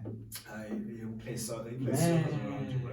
And at that time, he was playing I think Deep House. Deep House, yeah. They called him Malume Kofi. Malume Kofi. The guys in Pretoria know him. They love him. very well. Yeah, they know him. They Yeah. know him very well. You know, there was is it Solistic there in Brooklyn? Yeah. Is it Solistic? No, not Solistic. That's the one. That's his record label. But now there's another company that he used to work with. Like, Yeah. Oh man. My cousin used to also play the DJ Sash. Yeah. Shout out to him. It's his birthday today. as well. Okay, happy birthday, Yeah. Sash. So he was DJ Sash back then anyway. Yeah. So he's the one who introduced me. So I wasn't a fan of house music. I was just a hip hop head. Mhm. Got into deep house, man. Oh man, those guys. Back then, you know, like before the electro scene, Yeah. or before people started taking white people house music seriously, Yeah. you know, and stuff like that. Because we used to hear it on 5FM, we used to hear it Yeah. on wherever, you know. But those guys, they're doing wonderful things. And you don't doubt, especially if like you've seen stuff like that. You don't doubt where the guy is right now. Yeah, definitely. You know, he's had his challenges. You know, he's like Definitely. I read again. I haven't had conversation with him one-on-one. When he's ready, I can get him to come to the show. It's all about asking. You'll never know. No. For us, like he says, like, so when are we gonna? So I approached him. It's like, yeah, sure. When now I'm like, hey, this Black Coffee, bro. I can't just have him just DJ. Like, I was like, I need to make sure all my stuff's right first. I'm sorry. I just I became like a slave. He was a master. Yes, sir. I can't. That's my stuff. Yes. No, but now I'm just gonna ask him to come because he's open to helping people. Oh no, man, But, definitely. Oh man, Yeah, it's gonna do you great, man. Him and Trevor Noah, those are two people. I need to get them on the show. No, definitely. Yeah. You know what's that guy's name? Freak, I forgot him. God, they had a popular show. Cosa Gent. But anyway, he said something that, you know, between yourself and someone great, there's basically 6 people. Yeah, six degrees of separation. Yeah. He didn't put that way. Yeah, That's the advanced one. Yeah. He just put like 6 people. And whenever you can think about it, whenever I think of myself, like now when you're talking about Black Coffee, if I thought, the only way I have that opportunity to have an interview with Black Coffee, I've got James, that's one. Yeah. Then there's 5 other people to get through before I get to Black Coffee, Yeah. kind of thing. Yeah. So it's one of those things that the world becomes a lot smaller. Yeah, because the world is very small, especially with all the internet that's out there. We so surprised at how many people you can reach and how many people that you can build connections No, with. definitely. Yeah, sorry. I was saying like Coffee built his career well over 2 decades. No, definitely. He spent a long time He doing put it. in his 10,000 hours. Yeah, far more than that. 10,000. Far more than that. From sleeping in dorms, mosaics, sharing, I can imagine when he was gigging, traveling in the public transport and stuff like that. It's not the ideal situation for when you think, oh, this is how a guy starts. Yeah. But that's where he started. Yeah, that's where he started. Yeah. And it's really inspiring. It really does inspire. Yeah, immensely inspiring. When you talk about the size of the world as well, I think of my younger sister as a teacher. So I told her, one of the main reasons why kids these days are the way they are in schools and stuff. You guys might take it as disrespect. No, this guy has you on Instagram. Yeah. This guy has you on Facebook. So we're friends there. That means we can be friends in real life. Yeah. There's no separation. Yeah, that's true. That's because the world has just become. The world has just become so tiny. Yeah. Tight, extremely tiny. That literally someone's literally a button away. Yeah. Talking to Trevor Noah as well. Again, it's a matter of sending that message. Yeah. Where DM, whatever, sending that DM to him. Yeah, I sent a DM to you, so I got a response. Serious? Yeah, that's one funny dude. That's one funny dude. I've heard. Where did I hear him? I heard him in Cape Town. That was the first time I heard him. Yeah. He's quite decent. Quite decent. For me, he kills me, bro. I'm sorry. No, he's quite decent. I think personally, I feel like he's got his own audience, like you say. Yeah. He's not everyone's cup of tea. No, he's not everyone's cup of tea. Definitely. He's mine, definitely. No, definitely. Because I've realized with a lot of comics, it's that there isn't a one size fit all. Fits all, I think that's what Davis Chappelle does so well, because he doesn't care. He doesn't care, but he's also going to do a few more specials. Apparently, I heard. Oh, I can't wait for them. I can't wait. So it's one of those things that he doesn't care. He knows it's not everyone's cup of tea, but he still does it. I don't know how some comics here in South Africa do, because here in South Africa we've got the issue of language. Yeah. Whereby as Kumba can do great in KZN, can do great in Eastern Cape, he can do great in Mpumalanga, but in Limpopo, because of the language barrier. And stuff like that. And I suppose as much as English is a colonizer's language, I put in inverted commas, it does help bridge certain gaps. It really does. It really does help. It's a business language, yes, but it opens. Imagine if Trevor Noah didn't have the accent, didn't have that articulation on point of the language. He wouldn't be where he is. No, he wouldn't be where he is. No, I'm not giving credit to English, but I'm just giving credit. I'm giving credit to just having that one medium we can all understand. Even BTS wants to speak English. I saw it with the Trevor Noah, like those guys want to speak English, but again, because they think that if you want to access international markets, if a friend of mine said, if you want to go global, a friend of mine is a writer, a very good friend of mine. He's like, his politics are basically of, let's stop concentrating on the race thing and just concentrate on getting things done, And we'll always clash because I was like, but how are you going to get things done when you will not be allowed into the door because of your skin color? Exactly. And like, fine, that's true, but get things done. Get it wherever you are. Get things done. Yeah, just get it done. That's what he's about. And again, as I said, it just opens up the world to so many people. We don't like losing our languages. We don't like the fact that some of our cousins even don't speak African languages. Again, I grew up in that space whereby I had aunts and uncles ask me to, but could we sing Islam? Because I could speak Sisulu as well. But could we sing Islam? Because was Islam, It was funny back then, but now they've lost. And then now those kids are speaking even more than us. It's sad, but I suppose it's where the world is going. Should we accept it? I don't know. I say no. You know, I don't Because know. there's something you say that you don't know. Mm. My opinion is we shouldn't allow that to happen because there's something about your mother's tongue that Mhm. if I communicate to you in it, there's an understanding that you will have that English or French or Spanish or any European language will give you. You understand what I'm saying? No, definitely, Yeah. definitely. Because think about it this way. Let's go back to your father loves church. I don't know. You've never said you love church, so I'm just I'm going to make the assumption. Yeah. That's fine. So you love church. Now let's look at the praise and worship. Yeah. Like songs that are sung in English, let's say maybe Hillsong type of songs, like Awesome God and all those songs. Yeah. They're great. But then there's something about singing songs in Zulu, you know. Lo levangeli. Yeah, you know. Jesus. You got one? Yeah. And then I said, "Awesome God," you're like, So, Definitely. so I don't think we should lose that. And one of the drives that I'm on is I'm trying to start learning different languages. I need to learn Sotho and Tswana. I've been putting it off all of my life. I've been putting it off all of my life. And then I also want to learn European languages, Okay. such as like French, Spanish, and German. I'll just leave it there. And then because I work with people who are Swiss German, who are Spanish, some who are French speaking, and the sentiment remains the same. If I communicate, like for example, one guy I work with, he's Spanish speaking. I communicate him with Spanish words. He gets excited because that's his mother tongue. And then another one who's he's from the DRC. He grew up speaking French because it's a francophone country. I speak to him in French.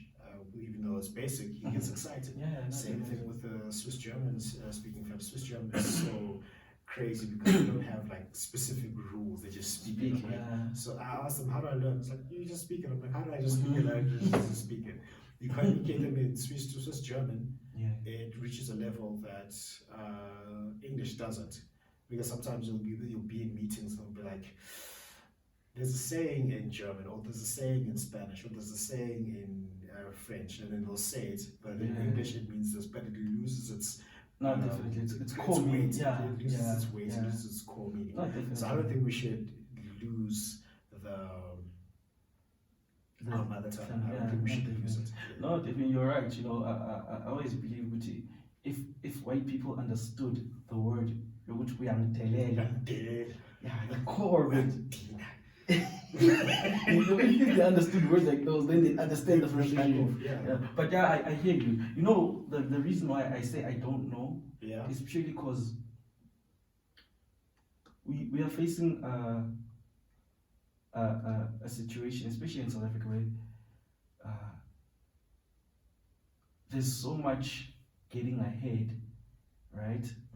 With the English language, getting ahead with the English language, whereby our African languages are being left behind. Are lagging, yes. Yeah, they're very lagging. Again, it goes back to the example of a female president. If ever there's an author who can actually write a prominent book, you know, the wife. If that was written in Zulu, I always ask myself, would it have as much effect as how it was written in English? You know, and those are things because that's a legit question. Those are things that people suffer from. There's no example. That's why I always say I don't know, because I don't want to comment because now I'm in that very trap. You know, if ever I go to a bookstore or I go, if ever there's something in English, it will be easier to consume than something in Ndebele. I carry I carry a thing. And the Bible.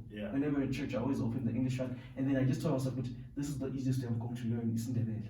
So I read whatever we're reading in Ndebele, and I'm not, you know. But I'm thinking to myself, "But if some of these things, because Paulo Coelho, he's Brazilian, speaks Portuguese, ne? Brazilian Portuguese, yes. Brazilian Portuguese, and Spanish. He speaks a bit of Spanish, I think, as well. His books were translated into those languages. Now, does it mean because there's a market for it, that's why? Or they're trying to maintain or sustain the language? I say in those countries, because I've been there, really love their languages there. Like in Brazilian Portuguese, yeah, yeah. Like when you communicate to the Brazilians there, you need to know some Brazilian Portuguese. Only very few will be English speakers, and those are those who work in like hotels or clubs or spas. Yeah, or But the tourism industry based. let me say the tourism industry.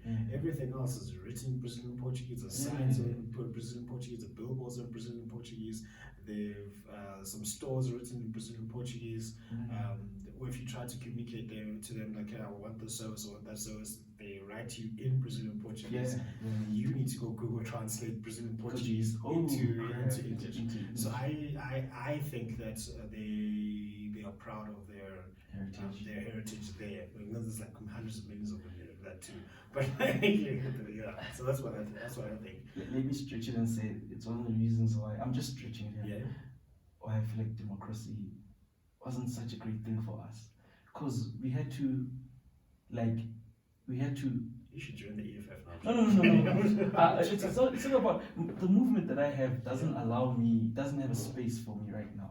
Or what I'm thinking. I feel like because there's a lot of empathy also involved. Because I believe that again in 1994 we gave up a lot. You know, we were like, no,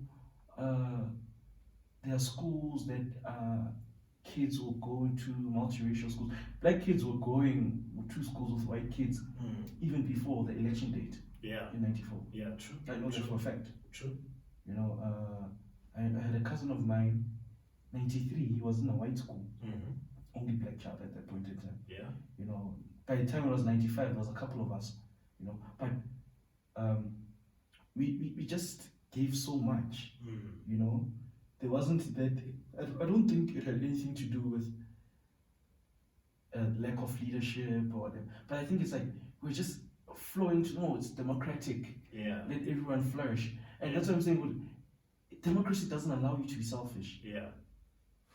Had there been a level of selfishness, there should have been, no, guys, the airport was supposed to be all Tambo from 1994. From the beginning, Cape Town Airport got built in a new space and was still named Cape Town Airport. There's not does not have a different name now. No, it's still the same. It's still Cape Town International. Yeah, I get Cape Town's Europe, so that's why. But besides that, let's not make an example. But there's a lot of things that it's like we just the people that were there at that time, we just like, no, it's fine, you know. And because no, even if it's not no, it's fine, but democracy allows us to let's debate it. Let's like I said, that level of selfishness was not there.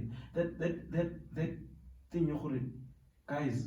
If ever, like in business, what my experience of business, like, you will take black business if you are a Pick and Pay, if you are whoever. Take the supermarkets.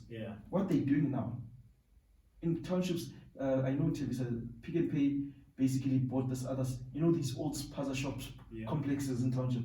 They bought that and they put in a store there. Those are things that were supposed to be done there. Like there was a level of enforcement, and I know from a policy perspective, those things exist. They are there. But in implementation, again, because democracy, no, it's a democratic right as a business to choose who they want. But if you're gonna give people the ability to choose, again, I'll go back to Sankara. Sankara had one of the things that he faced was unions, whereby because he was forcing teachers to teach kids without overtime. He's forcing teachers to teach kids without overtime. Like past their time of work. So they had to do extra. You know, if ever it means that you stay after school for whatever, you wouldn't get paid for that, stuff like that. It's something that I read. I don't know how true it was, but he faced a lot of backlash, but he got things done. He had to be selfish. The coup that he did benefited so many people of the Burkina Faso. At that time, what was the country called? I forgot. But he changed it because he wanted the change. And again, he didn't allow for no democracy. Democracy will inhibit whether we like it or not. It will inhibit certain things that we want to achieve. I know someone would say, oh no, because of democracy we can do this and this. We've got whatever. But if you're thinking about like progress, if we're gonna sit down always, you know, at the table, like now I heard there's something about us being part of some of the courts or something. I heard in the news. One of the guys apparently might actually take up legal action because he's missed. He feels like that he's been what you call what's the word? He's been discriminated against. So he's gonna take it to the court. Yeah. Now the person has to choose someone. Yeah. Some justice or whatever, or a judge or whatever. He's gonna stop that process because he's got the right to go to court and question it because he feels discriminated against. Yeah. You know, it's those things that I feel like they don't allow progress to take place, especially right progress. There was nothing wrong with white business taking a back seat for black business. Yeah. We are here where we are today because white business didn't take a step back. That was not the agreement. Yeah, well, what was the agreement? As far as I can see, from what I'm seeing, the agreement said, no, guys, we see we don't have the expertise. We were convinced we don't have the expertise. Why would you give them the expertise? I think, I have so much belief in black people. Yeah. Black people, bathathi sunlight, basebenza emafemini. Yeah. Bathi soyibeka elangeni. Because lapha efemini, there's a dehydration process abayenzayo ngensipho. Yeah. So thina soyibeka elangeni, angisho sinawo ama-chemical. Soyibeka elangeni izowoma, it's gonna last us longer. That's not stupidity. There was a guy when asebenza e-factory sunlight. Yeah. He saw that. Yeah. He learned that. He was part of the process. He was processing that. Even though there's a chemical engineer above him. Yeah. Even the whole thing, Ushaga sold, was it Ushaga? Remember the Shaga story? Right? The one that used to play on TV? Yeah. There's a part where the guy gives him a mirror. Yeah. And then Shaga, I don't know what gives him for that mirror. What did he give him? I remember that scene, but I can't remember what he gave him for it. But let's say he gave him cattle. We're just creating hypotheticals. He gave him.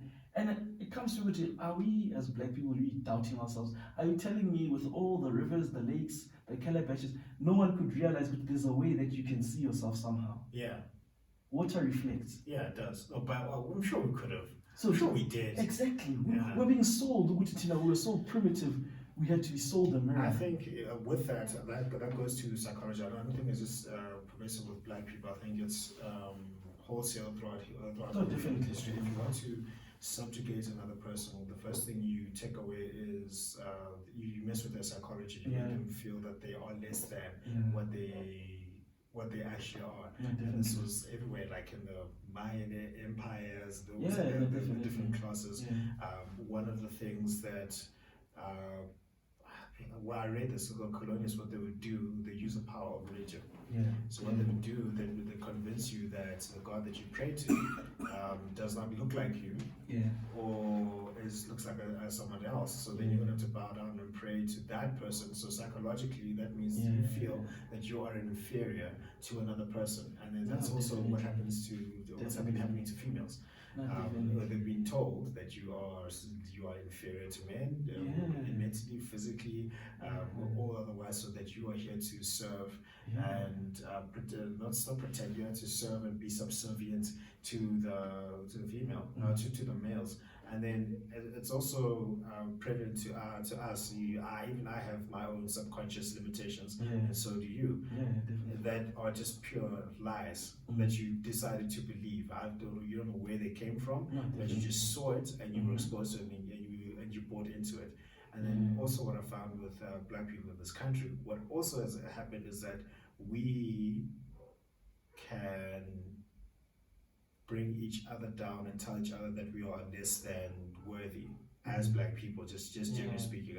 And sometimes there's nothing to do with another white person. As I've seen, I'm sure, I don't know if you've experienced this in business or in the corporate environment, when you go to like pitch a great idea, or you say that we should do something different. Most of the people that have supported my role and my growth have been white people. Funny enough, have been white people, and those people who were fighting me were black people, and I didn't understand what was actually going on. So the thing is that I think what has happened is that people who try to bring other people down don't have high opinions of themselves. Ultimately, because I'm not going to encourage you if I'm not encouraging of myself. I'm not going to want to say, Nathi, try this and be this and grow here and try this business. Why don't you try tweak this if I've got that low self-confidence in myself? For example, like Black Coffee, we're talking about Black Coffee. He will give other people opportunities, and he'll give people a platform, and he'll empower people. Why? Because he's empowered himself. Like Yeah, no, definitely. he's on Forbes for Yeah. in terms of like his wealth and his Yeah. expansion. Like he'll help empower other people. Now the problem is with, I think where you find it in multiple races, why they don't empower themselves is that they don't believe that they themselves are empowered. If you look at Jewish people, yeah, no, definitely. there's not a single Jewish person who's wholesale poor. There's not one. I've never met a single poor No, Jewish person ever in my life. I'm still waiting for that day. If they exist, please let me know where they are. So I must. I know you won't find They've them. got an entire culture to say we empower each other. Yeah. And if you're Jewish right now, you're having a tough time. They took away all your businesses, they took away all your land, they took away everything. You have the right to go back to Israel and live there with full citizenship and start again because you are you're Jewish and you're from Israel. That's an entire culture. And I think from just looking at the perspective of black people, because that's the best perspective I have. Oh, definitely. Yeah. Latin American. Yeah. It's exactly that same thing.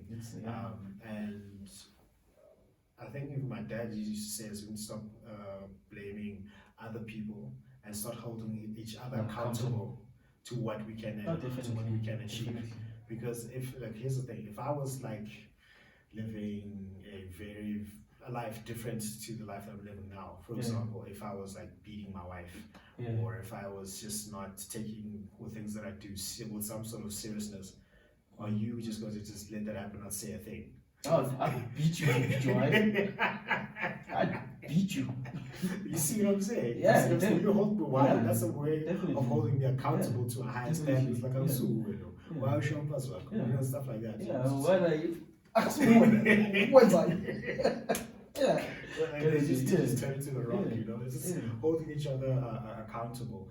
And more importantly than that, I think my entire philosophy is start with looking at yourself internally. Start holding yourself accountable to the things that you are doing and things that you are not doing, and just having really, really tough conversations with yourself. Definitely. Because if I think about it, I'm going to be honest, I should have maybe 100 times the money that I have now. I should probably be further along 5 to 10 years further along in my journey than I should be. As should you, as should people. But what is the problem? We're not holding ourselves accountable because there are so many excuses that I just make. It was a pandemic. My dad didn't have this. My dad didn't take the BE deal.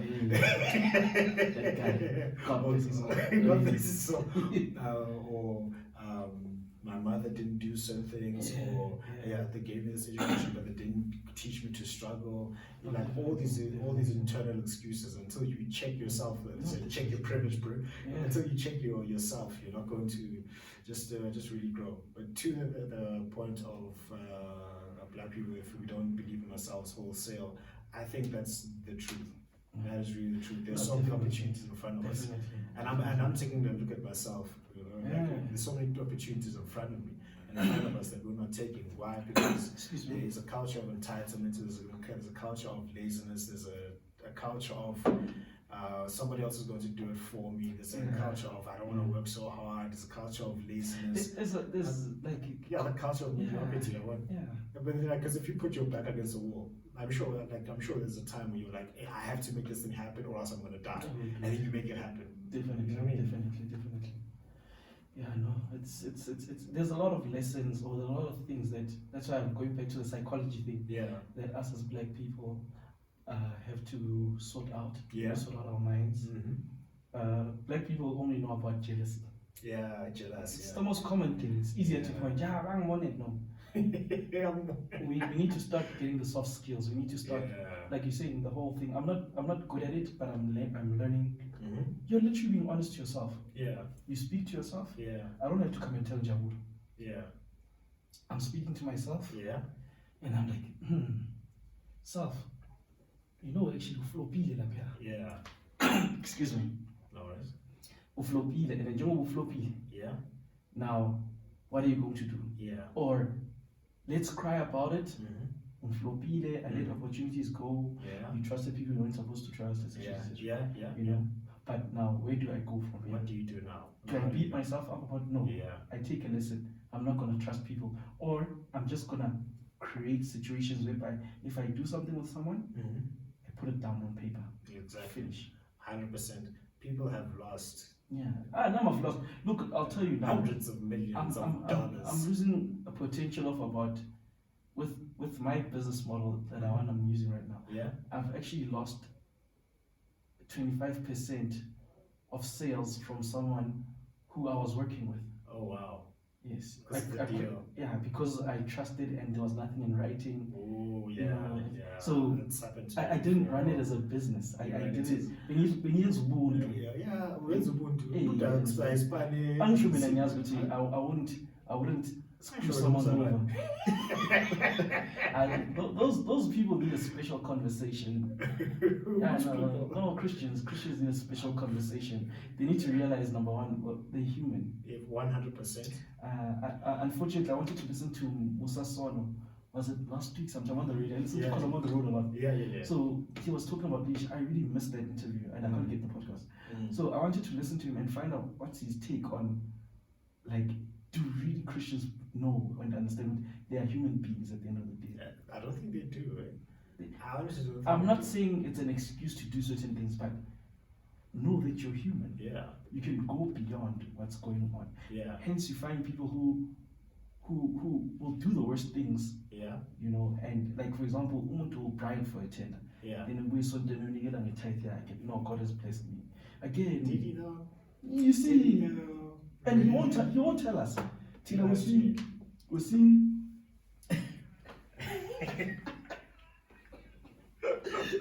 You see, it's all like it's just an Christians get angry, churches break up, you know, and it's human beings that do that. It's not the building that breaks into pieces. It's people that do that. Yeah. People don't agree. People don't want to sit down. You know, like people have pride. You know, there's journalists, and if you can deal with that and realize that humanity, it's like you're saying, don't want to account and stuff. It's because we feel that part of humanity, we don't have to account to it. Yeah. No, it's something that's inside. I don't have to tell anyone about it. You know, I can tell coffee because coffee good man. Yeah, what coffee man jail day not your better woman. But me and Kon was jail. Why don't we make coffee? Yeah, for those jail. You need to always just take tease and say, what I did this. Have that point of reflection. Have a good day. I did my younger brother wrong. I did my older sister wrong. I did whoever wrong. You know, you don't have to go back to them and apologize. I'm just saying that point of reflection, it's very healthy. Yeah, it is. It's extremely healthy. If you don't hold yourself accountable, you know, who's going to hold you accountable? No one. You're going to be lost. Yeah. You know, a friend of mine said, every man, you can't be a good leader if there's nothing that holds you to account. We were talking about spirituality. I'm just paraphrasing it. Yeah. You need some kind of subconscious. Yeah. You know, if you're not religious, then hold yourself to account. Of course. You can't be walking around which I want to do it every day, and then come to you that it's okay. Because you know. Yeah. So accountability is very important. Yeah, you definitely need that accountability, like that, personal accountability. Because definitely. I think if everyone was accountable to themselves, really honestly accountable to themselves, the world would be a much better place. Right? A much better place. Look, you even think of things fall apart. The main yes, Okonko. I have this feeling in my head, or in my gut rather, that guy didn't kill himself because that the colonialists were here and he seen that they're going to be slaves or whatever. That guy killed himself because he lost power. Yeah, he did. I believe. I believe I agree with you. He lost power and he knew that the world had moved on without him.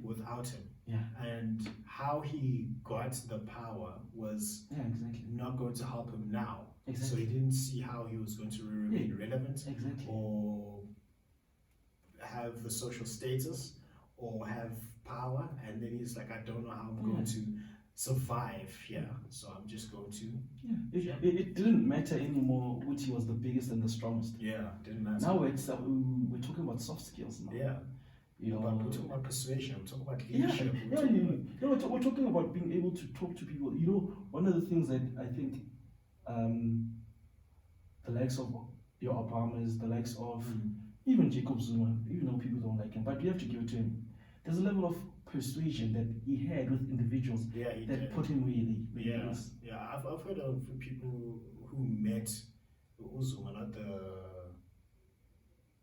the character that would be presented No, to not you him, not him. No. in TV and Parliament.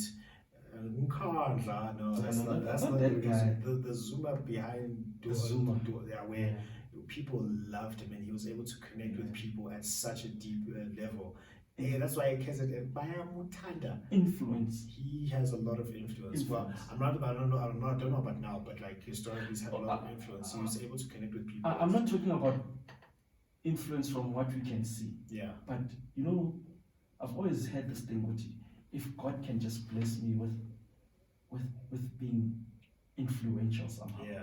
I don't want to be influential, but I must be on TV. But whoever I come across, you must 10 years from there, like, no, this guy, he changed my life. Yeah. Because a cousin of mine also once again said, it takes 8 seconds for you to make your mark in someone's life. 8 seconds. Just 8 seconds. The first 8 seconds. Everything after that is just them hanging on to that drug of how you greeted them, how you approach them, whatever. You know, and I've tried to live up to that. Whenever I meet someone that I want to take the first 8 seconds without, excuse the phrase, dick riding. Yeah. You know, but make sure that they remember me because of what I did for those first 8 seconds. You know, so those are very important things. Those are things that I feel like also helped me as well in business. The first big deal that I closed last year. Yeah. You know, I think that first 8 seconds allowed the meeting to take place.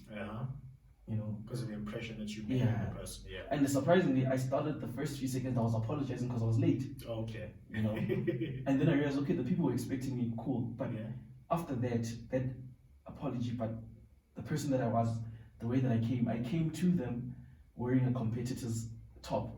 I did that on purpose. Yeah. There was a point I was trying to get across that you can't hold me down. I work with other people as well. You're trying to get shot, man. Look, with what I do, I told myself that I don't want anyone to limit me. Yeah. The mantra that I learned, or I started using from around about 2008, 7, 8, is why not? That's a mantra that I've been living with. And someone asked me, why would you say that? I'm like, for me, it's a limitless mantra. Of course. If ever I do something, I'll ask myself, why not? You know, it's like it brings me back. It basically what brings me back down to earth. Yeah. You know, this morning I was actually talking to a business partner of mine. I'm like, you know what? The way that things are so difficult right now. Yeah. I'm thinking, hey, maybe I should go get a job. Yeah. And then start afresh. Yeah. After a couple of months. Yeah. And then I asked myself, why not? What's stopping me? Yeah. You know, I've got nothing to lose. I've already started the journey. I've experienced 2 years of what I'm doing full time. Yeah. You know, but things are difficult now. Now I have to think in a different way. Yeah. You know. So Yeah. So I've got a question. So, what do you think was really going on psychologically when my hero slapped my other hero on the Oscars? What do you think was really going on? I'm not talking about like him specifically. I'm talking about just that type of behavior. I don't want to go into the incident. I'm talking about that type of behavior. What was really going on? Should I go? From your perspective, yeah. My perspective is that what happened there is there's a lot of issues that influence someone to get to that point. Yeah. I don't think alopecia got him there. I don't think his wife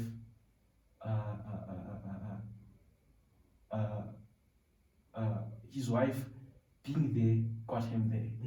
I think it's a long run of issues that have led to that point. And I feel like genuinely he was defending his wife. I feel that way.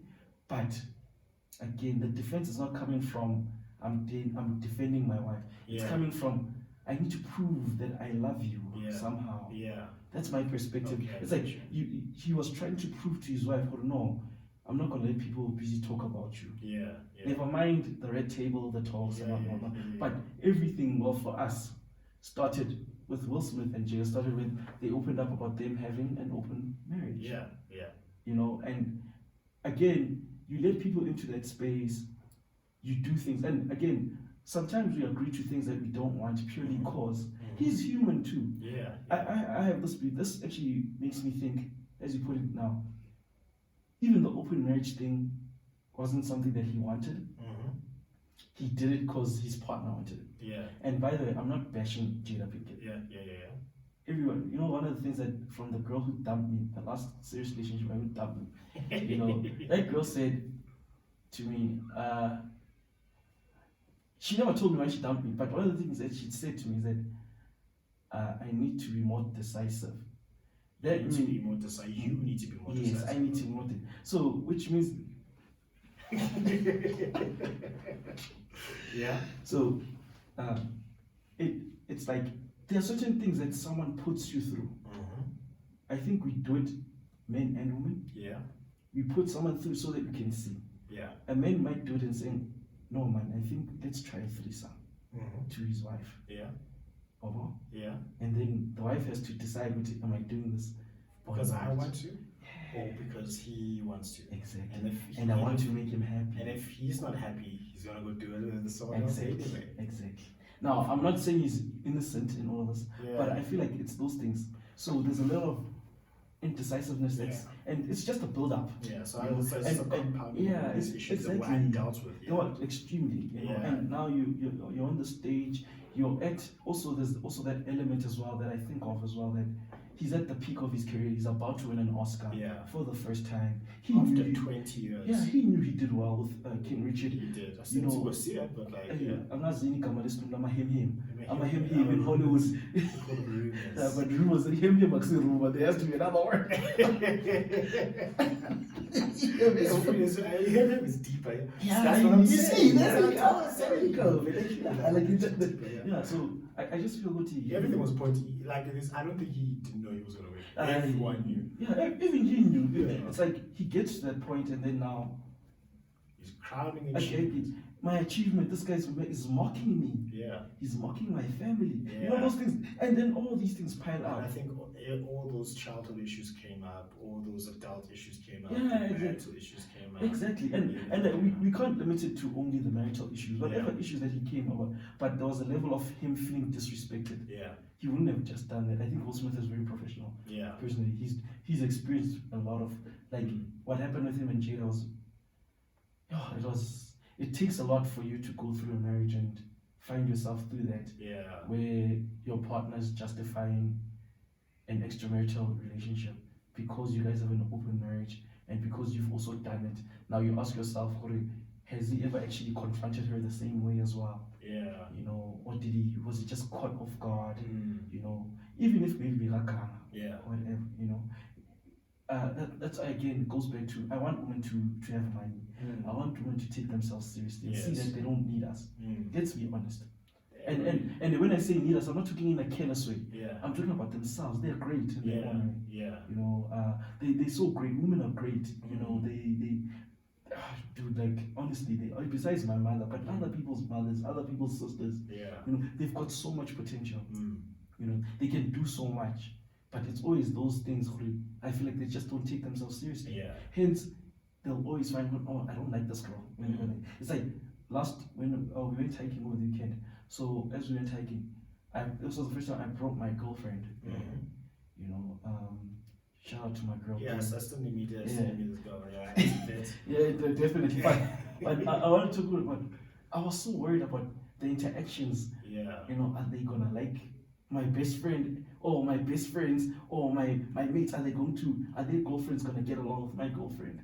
You know, it isn't generally so because you know, even they'll say, no, guys will just go and just start chatting up and having, you know, Babizana my chief, it's casual. But for them, it's so difficult to break down those barriers. You know, and it's because again, back to that thing when they were taught in a certain way. They taught, the women measure each other by what they do for their men. Yes. You know, if a woman doesn't have a man, she ain't shit. Yeah. You know, that's why I'm like, they need to take themselves more seriously. Yeah. Because Yeah. this world is theirs to take. Of And course, I know that believe that. there are guys I who, believe that. who basically shoot me down for what I'm saying. Yeah. You know, I have this belief, if you believe Oti,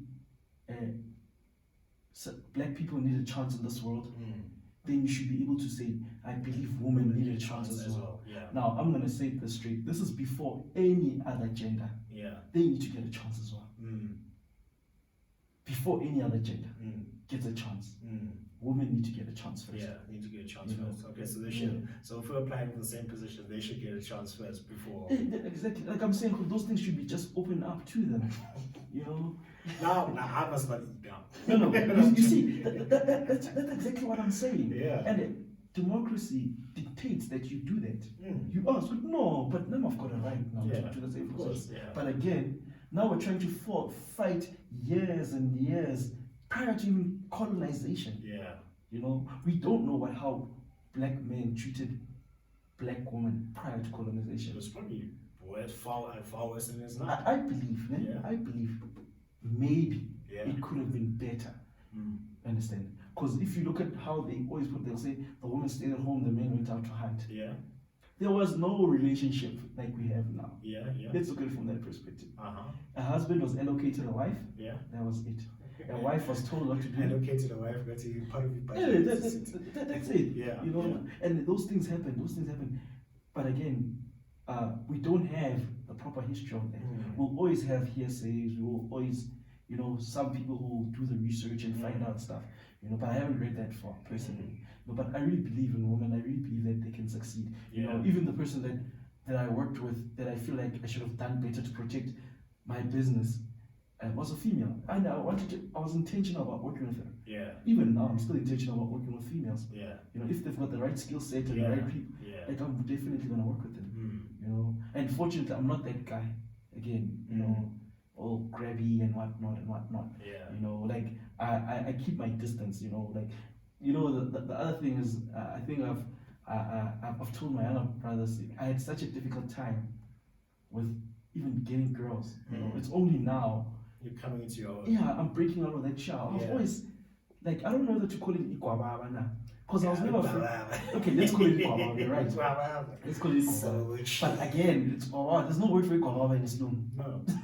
What are you? It's timid. It doesn't have the same gravitas. Yeah. So lelo ikwababa lelo, it put me through all the years of my life not being able. But the strange thing is, I can interact with women. Yeah. On a friendship level, yes. Yeah. If I'm attracted to her, it becomes very difficult. But if I'm not attracted to her, I'm telling you, we can be the best of friends. Yeah. You know, we can discuss. I can approach you. What were you afraid of? What, the rejection? I don't know. That's the thing. You know, I think it's one of those things where it's more about questioning myself. Am I worthy? Yeah. You know, am I really worthy of this person? Yeah, of even before I go to the but am I really worthy? So it's a question of worth, yeah? Yeah, maybe. You know what I've found is, let's take public speaking as an art form. Yeah. They say it's the most feared thing. I like the fact that you call it an art form. Yeah, it's an art form. Yeah. You don't just wake up public speaking. You have to practice it and get better at it. So the art form of public speaking, people are afraid of it far more than they're afraid of death. Yeah. Apparently, I don't know why you'd rather be afraid of public speaking. I would rather be speaking at the funeral than be in the coffin, please. Yeah, no, definitely. So, what I've found is that people are not afraid of public speaking. People are afraid of being judged. Yeah. And people are afraid of contravening other people's values or offending other people. No, definitely. So, for example, you see. So, for example, if you speak to kindergarteners, remember it's a crash, and you need to go give a speech there, you're not going to have an issue. Yeah, you won't, because they're below you. Yeah, let's put it there. They're below you. Yeah, you're not afraid of them, right? Yeah. So then, next thing you need to go to speak to people, kids who are 10 years old. Yeah. It becomes a bit more difficult, but you can handle it, right? Then you need to start speaking to teenagers. Yeah. It becomes more difficult. Then it becomes young adults, and then now in Tanazak.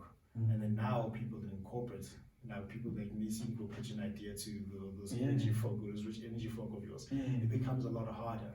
does. Why does it become a lot harder? Or you need to give a speech. Let's say you have to give a speech to all the DJs in the world. There's Coffee there, David Guetta there, let's say Avicii was there, Shimza was there, or all these artists were there. Now you need to go give a speech there. It becomes harder. Why? Because you have the perception that you are going to be judged by what they say. They might reject what you're going to say, and what you say and what you have to offer is of no value to them because of their perceived status. So people are not afraid of the art form of public speaking. People are afraid of the judgment that they may get. Similar thing if you want to approach a girl or a guy or whatever the case is. People are afraid of other people's value judgments. That's what people are afraid of. And the people that you're talking to, the type of crowd. The type of crowd, yeah. You know, like, I don't want to mess this up. I'm going to be addressing what's it. You know? And the other thing is good to you said it nicely. Nothing beats preparation. Nothing, nothing. There's a pastor used to say that I don't want people to think I'm making idiots of them or to fool. I prepare when they come here. Of course. I don't want to talk from a place of I'm a pastor. Yeah.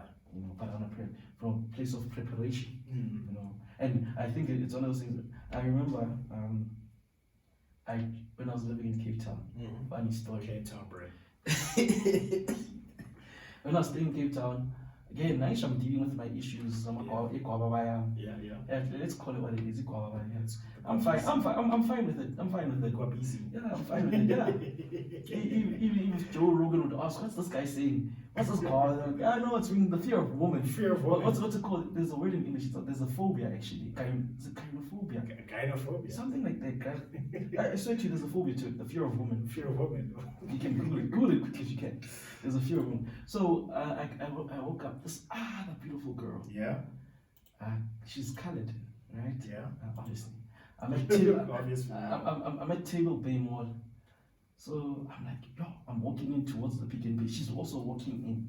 Yeah. I'm like, Yeah, it's gynophobia. Yeah. Gynophobia.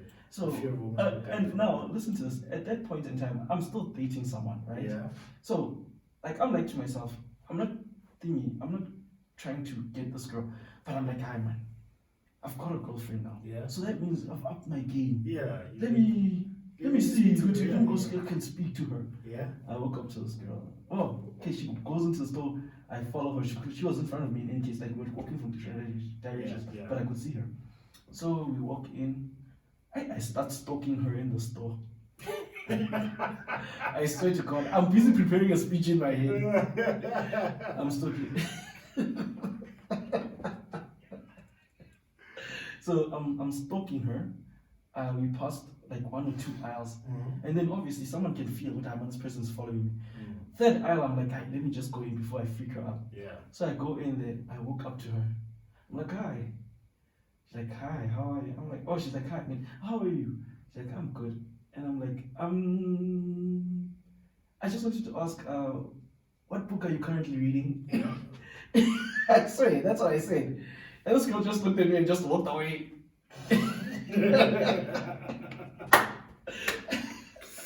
Yeah. Because, like I said, I get to that point and I'm like, okay. But as I said, you have to grow up and, like, maturity dictates you have to change, basically. You know, you won't be mature. I'm not saying I'm gonna be this playboy or whatever. But for me, everything's almost like that, a challenge whereby if I'm weak in this space, I need to overcome it somehow. You know? That's how I end up dating the girl. The girl that I'm currently dating, I also met her in Cape Town. You know, I met her at UNISA at that point in time. So it's one of those things that whereby it took me 2 years to get the courage to actually ask her out. You know. So I met her in 2019. Yeah. 2020 on the 1st of January, I was working in Rustenburg. So she was back home in Rustenburg. And I just randomly called her because I knew she was back home because she told me, we used to chat, you know, but not often. She used to tell me that December time she's always at home. So it was the 1st of January I was working, New Year's Day. So I just randomly called her, and then when I called her, she picked up the phone, and I'm like, no, I'm in Rustenburg. Send me location again, I'm coming. You know, and then she sent it to me. You know, I'm like, okay, this is strange. Weird. What is going on here? Yeah, why would she send it? But she did send me. So again, from that day, I told her on 2020, I think 2021 January, I told her like by the end of this year, me and you are going to be dating. You know? Cheers, sir. Yeah, like I don't know where that came from. I was like, what did I just say? But as I said, it comes with growth. You know, all that comes with because also there's a limit. You want certain things, you want certain people in your life and stuff like that. That goes back to what we were saying about holding yourself accountable. Because truth be told, if we would be too honest, as if we were in an honest church, because not all churches are honest. Then I was thinking of opening my own church so I can get money. At least you be honest about it. Yeah, I'm here to make money. Let me not do that. So, or maybe I should. No, I'm not. So, I'll be treasurer. You know what? I'm gonna pitch that idea to everyone. It's like, yeah, you can speak. You've got the charisma. I'll be the treasurer. No one says I want to be secretary or usher, but the treasurer. Go. I want to hold you accountable when it comes to the money.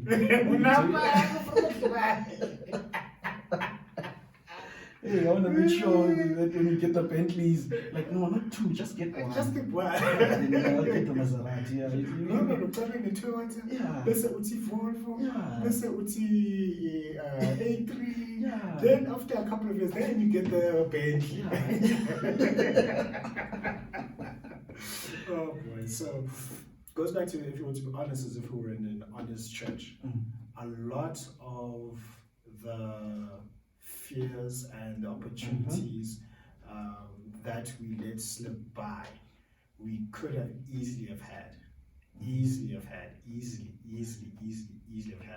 but we stopped we still got in our own way.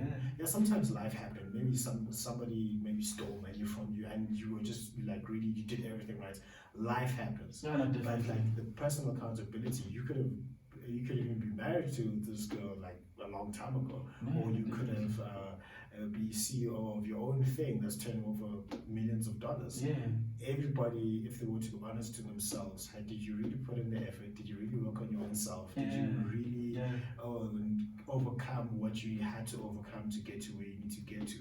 If everyone was really honest with themselves and didn't make any excuses, hey, Basman man did this, or this person did this. If you were dead honest with yourself, you could be far further along in life.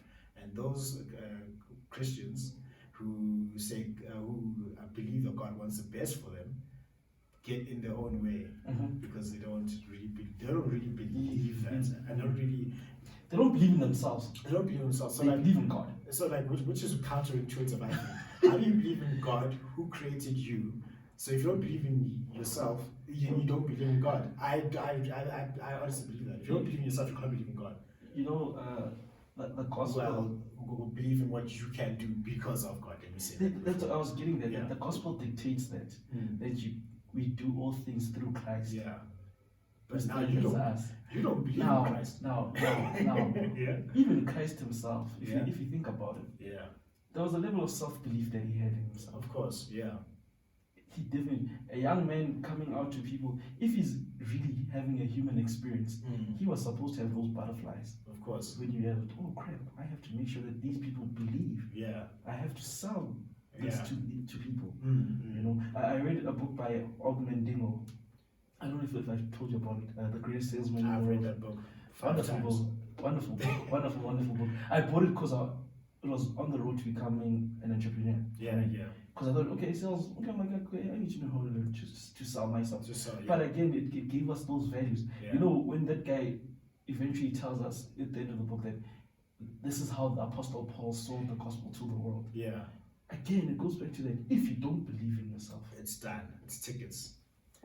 There's a level of self-belief. Even if you don't believe, like I said, confidence is not something that's across the board. You know, we all have those areas of insecurity. Exactly. I call it a human experience. In all honesty, yes. You know, if you don't have that, then you're not human. Yeah. You know, like I always talk about Dan Pena. Yeah. If ever you have to be a high performer across the board. Yeah. But in reality, you're not going to be a high performer across the board. There's somewhere you're going to suck. Yeah, somewhere you're going to suck. And honestly, like the world balances itself out. Exactly. Let's say you're a high performer with the ladies. Let's say you're a high performer with the ladies. Yeah. But you're not high performing when it comes to finance. Yeah. Now you switch your focus. It's like forget the ladies. I'm gonna go after the Bentleys and building the business. Now your focus is going to go there. Something is going to have to give. So because the world's going to balance itself out. But I think the conversation you need to have with yourself is, where is it that I want to be a high performer? And people again are honest with themselves. It doesn't matter what you pick. You can be a high. Your dad loved church. He chose that. He was a high performer. Now, if he chose that and then he didn't get to like CEO level type of performance within the church, he's got no one else to blame except for himself because of some things that he did or did not do. And then if, for example, let's say Elon Musk, I am in love with the work that he's doing. I used to say I'm in love with Elon Musk, but that sounds wrong. I don't blame you. I am in love with the work that he does. If there's anybody I would want to spend like an entire 3 years with, it would be Elon Musk, is learning from him across not human history, but it would be like alive today. It would be him. His marital life hasn't been that rosy. So some people are like, oh well, look, his marital life is a failure. But it's a human experience. Human experience. Now, what he chose was changing the world through technology and science and creating things that were not there.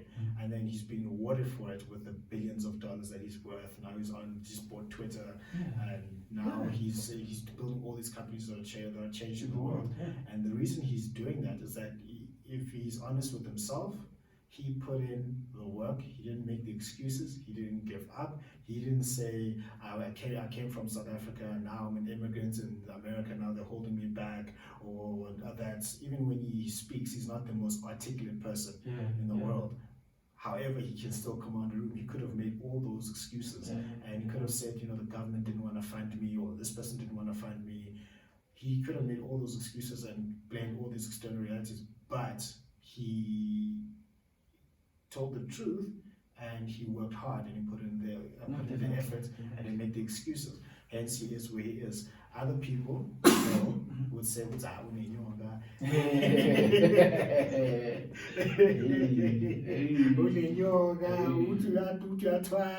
these things.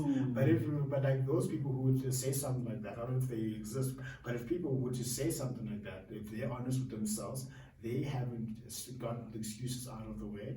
They haven't put in the effort. They haven't done the disciplines that they need to get to a certain level. And I've found that people who are actually doing, have you ever noticed that it's only people who are not doing anything with their life who criticize other people? I don't know if you've ever noticed that. Look, the thing is, I've got this thing. If you're not trying, or if you do try, you'll have a testimony. Right? When I say that, I'm talking from perspective. Whether things go positive or negative, you won't have excuses. You won't have testimonies. Right? But people who don't try, they're the ones who end up having excuses. Exactly. Because doing is basically the gist of it. If you don't do, you're gonna make up. Even now, we had a lengthy discussion about race and whatnot. If you don't try as a black child, whether we know why people look at our skin or whatever, but if you don't try, we're not gonna know. Now I tried. Like literally, I'm proud to say that I was basically the first agent for one of probably the biggest companies in the country. Right? As a black kid for that company. Right? Even with other companies, they didn't have. Well, I don't know if they do, but as far as I know, they don't have a history of having agents or people who were, or contractors, if I can call them that. For one of the top 5 companies in the industry that I work in, and it only happened because I tried. If I had failed, I can say, no, I went to these guys, they told me, hey, they're not going to talk because of what. Then you see there, you've learned your lesson, I suppose, from a personal perspective. But when you've got a testimony for others, you can tell them, no, I did try. The important thing is to try. But if you don't try, there won't be any testimonies. Just excuses. Exactly. That's it. Just excuses. 100%. Everyone. And the nice thing, like I said, it will complement the fact that, not compliment, but it'll go against whatever you think happened because you didn't do it. Of course. I know I could have done this, but you didn't. You didn't. But also, the other thing is that I've told myself, let's not beat ourselves up for what we've done. When we're having those conversations, let's not beat ourselves up too much. What we did, Let's rather work on what are we going to do about it going forward. every day I wake up with that situation that should I be calling this doctor? Should I be calling that doctor? Should I be calling that client? Whatever, you know. But every day I sleep fulfilled Yeah. when I know that I've made those phone calls, even though the whole day, all those calls could have come out to nothing. But I'm fulfilled that I did it. Did you put in the effort? And it makes me wake up tomorrow. Again, it keeps you going. Exactly. For the next one. Yeah, no, habit is a beautiful thing. Yeah, it's a beautiful thing. No, it is. You read Atomic Habits by James Clear? I haven't read it yet. Yeah, you should. You should. It's a beautiful book. Right, so we're going to get to the point. We've been here for 2 hours now. So we're going guys, I've been talking for 2 hours. Yeah, start cool minutes. Yes. So this is where you get to be the host and ask me questions that you're curious about. So we're going to give my perspective on anything. Yeah, so you become the host for a couple of questions. Let me throw in the first question. Yeah. Your book, I Am the Business. Yeah. Is it I Am the Business? You are a business. Sorry, you are the business. Yeah. What made you get to that point of realizing that you are the business? Right. What made me get to that point was I finished. It was a combination of things. So I'll start by talking for the first book, Inspired Success. There I'm trying to understand what makes people successful and what makes people failures. Okay. So then when the book came out, within a short space of time, I made hundreds of thousands of rands through book sales. And because I didn't put them in bookstores or anything, I was literally being a door-to-door salesman. Here's a book, buy, here's a book, buy, here's a book, buy. It went very well. And then I did something that I was sad about, but I'm actually happy that I did. I took all that money and I spent it. All of it. All of it. You worked hard. I worked hard to spend all of it. Yeah. So then my wife asked me, like, where did all the money go? I was like, no, I spent it, all of it. And then my dad was asking me, like, oh, so how much money do you make? I told him how much money I made, like in a certain month. I told him how much money I made in a certain month. And then he was like, how much do you make? And I tell him, and he was like, and I get nothing of it. People don't want their blessings in life. So that was that. So then I started thinking, there's a better way of doing this, because a first-time business owner, first-time entrepreneur, they're just focusing on the product and just making sales. Now the second time around, you're thinking about distribution, building a much bigger business. And then I also got tired of where I was working, the amount of money that I was commanding, and me not feeling that I was applying business principles to my life, because I started off doing some strategic consulting work, and where I go to your business and then I say, if you do X, Y, Z, your business is going to increase like this. But I wasn't using that in my own life. I felt that was a lie. And then, when you don't get your promotion or bonus or an increase or the money that you deserve, you start blaming everybody for your negative realities. The government, the family member who didn't want to loan you money, lawyer, you make all these excuses. The yoga that you have, that you don't have. Let's go for the load shedding. And talk on for the high data prices, like all of that. And then I remember listening to this other speaker. He said the most successful people in the world treat themselves as, they didn't say it like, say most successful people, regardless of who they work for, see themselves as their own boss. It doesn't matter who's paying you. So you take a whole lot more responsibility for yourself. That's when the further seed was planted.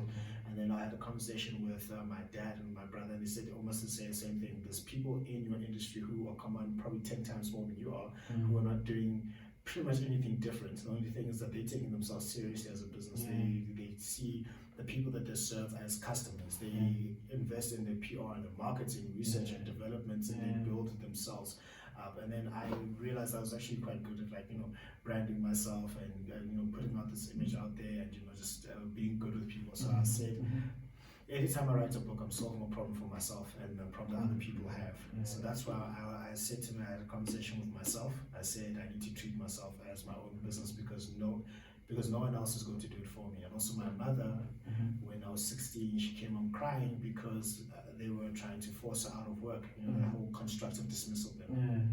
And she was crying and she said, don't work for somebody else the rest of your life because your potential is going to be limited and you're going to be frustrated. And then I said, there's no ways I'm going to live my life like this, right? So that's when I got to the point, and I spent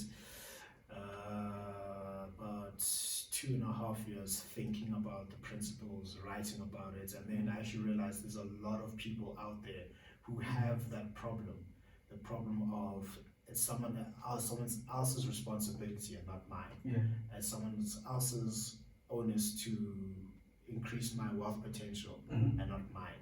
So when I put this book together, a lot of people who want money were like, I want to have this book, I need to have this book, I need to have this book, and I had to have this book because the message that I'm sharing is that you need to treat yourself as your own business. And then I look at different, this is what successful businesses did, what principles businesses can use, and things that you can use in your own life depending on where your journey is, whether you are employed or trying to get to a side hustle, you want to be self-employed, you want to start building investments, and just have that journey on that. So that's where I've got to that point. The biggest lesson that I'm still learning from that book now, the biggest lesson that I'm learning now, which is a result of patience, and it has cost me a lot of money and a lot of time and a lot of frustration, I was looking more at the short-term gain and not the long-term gain. And then when you're looking at the short-term gain, you start making a lot of compromises that will end up hurting you in the long run.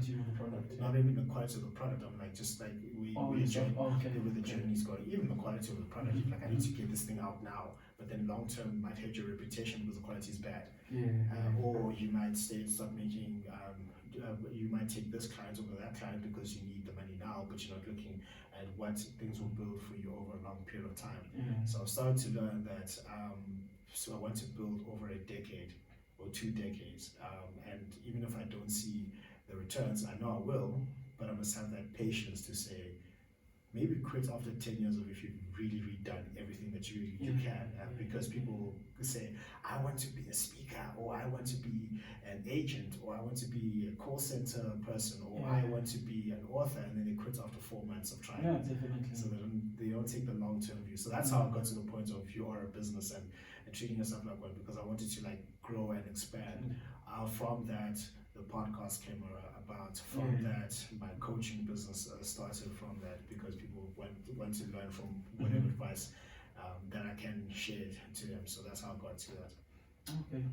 No, it's very interesting, because I always thought, because we actually, especially now because we're speaking about it, I always thought it was about the accountability aspect. There's a big part of it. Unfortunately, I haven't read the book yet. Yeah, that's fine. Unfortunately. Yeah. But with the synopsis, I think with the one that I saw on Mango, but I just read the synopsis at the back, and then I figured, oh, okay, there's a lot about, like you're saying, accountability, there's holding yourself to account, being able to put yourself in those positions, being able to fire yourself. Yeah, exactly, 100%.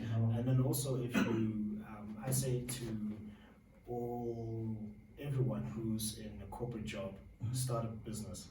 Yeah, no, definitely. Start a business. Even if you don't want to be successful in it, I say start a business. Why? You'll start having a bigger appreciation for your bosses and the organization, because you'll start to understand some of the decisions that they are making. For example, like in your own business, if times are tough, you stop flying business class. You don't do that anymore. Exactly. Like in economy, or you start driving. And then if you don't do something, like if you don't make a call, the business suffers. So that's why they're like, oh, my boss is so tough on me. Why is he on my back? Because if your work doesn't get done, a lot more people will suffer because you wanted to take your tea time. No, definitely. Yeah. That's actually quite a cool way of looking at it, because like I also encourage people a lot to venture, not for profit, but for personal growth. Personal growth, yeah. More than anything. It's not, some would say it's your baby, but a baby will live and make its own decision. A business needs you to make decisions. There's no business that flourishes on its own. It needs individuals to actually make the decisions. And then the next question that I have is, since I've known you, you've never really been a political guy, right? Yeah. But I always see you as as that guy. This is me personally, Yeah. because I like looking at things from a power perspective. You being that power that lurks in the shadows, right? Now, as that player in that game of being a power player in the shadows, what would you do for a country like South Africa? What would I do for a Well, country? let's also be honest. Power players don't usually do anything for the bigger scheme of things, Yeah, but it's usually for direct skill. themselves. But if you had that power, I feel like also with this platform that you've created, there's a level of power to it. So It's what can you do for South Africa, or what would you do for South Africa to implement or to create some kind of change? I'm trying to leave South Africa. I'm done. I'm going to Australia. No, I'm not going there. What would I do for South Africa? Pretty much a lot of the things that I'm doing now in terms of okay, so I want to make it easier for business people and entrepreneurs in the country. And make it a whole lot easier for you to register a company, get funding, be able to educate yourself on how to be self-employed, employ other people. Because the way I found where government says that small businesses are very important. However, I remember speaking to Dimitri Grekas. He owns like a design company. And he complained about the same thing. He said, the government says we should all open up businesses and we should employ other people, but you make it so ridiculously tough for us to do so, to get the funding, to get the clients in a legal way, in an above board way. We don't want elephant tax, so in that, in an easy way, and make it easier for us to get infrastructure and coaching and mentoring. Because one of the things that I studied, I was like, what are the things that make like Finland and Denmark and Switzerland and the Nordic countries like happy countries as well as prosperous countries? They've got some of the richest per capita income in the world. Why is it that they are so great? They're very good with their governance. Because if you collapse institutions, you're finished. You're finished. I mean, just look. You were talking about like Home Affairs. You were talking about all the government departments that are not well run. If they collapse, if they fall apart, then we're in trouble. What I would do for South Africa is make it easier for people to have their own businesses and to get funding. And really take their destiny into their own hands instead of always having to look for employment. Empower them so that they can go and create employment.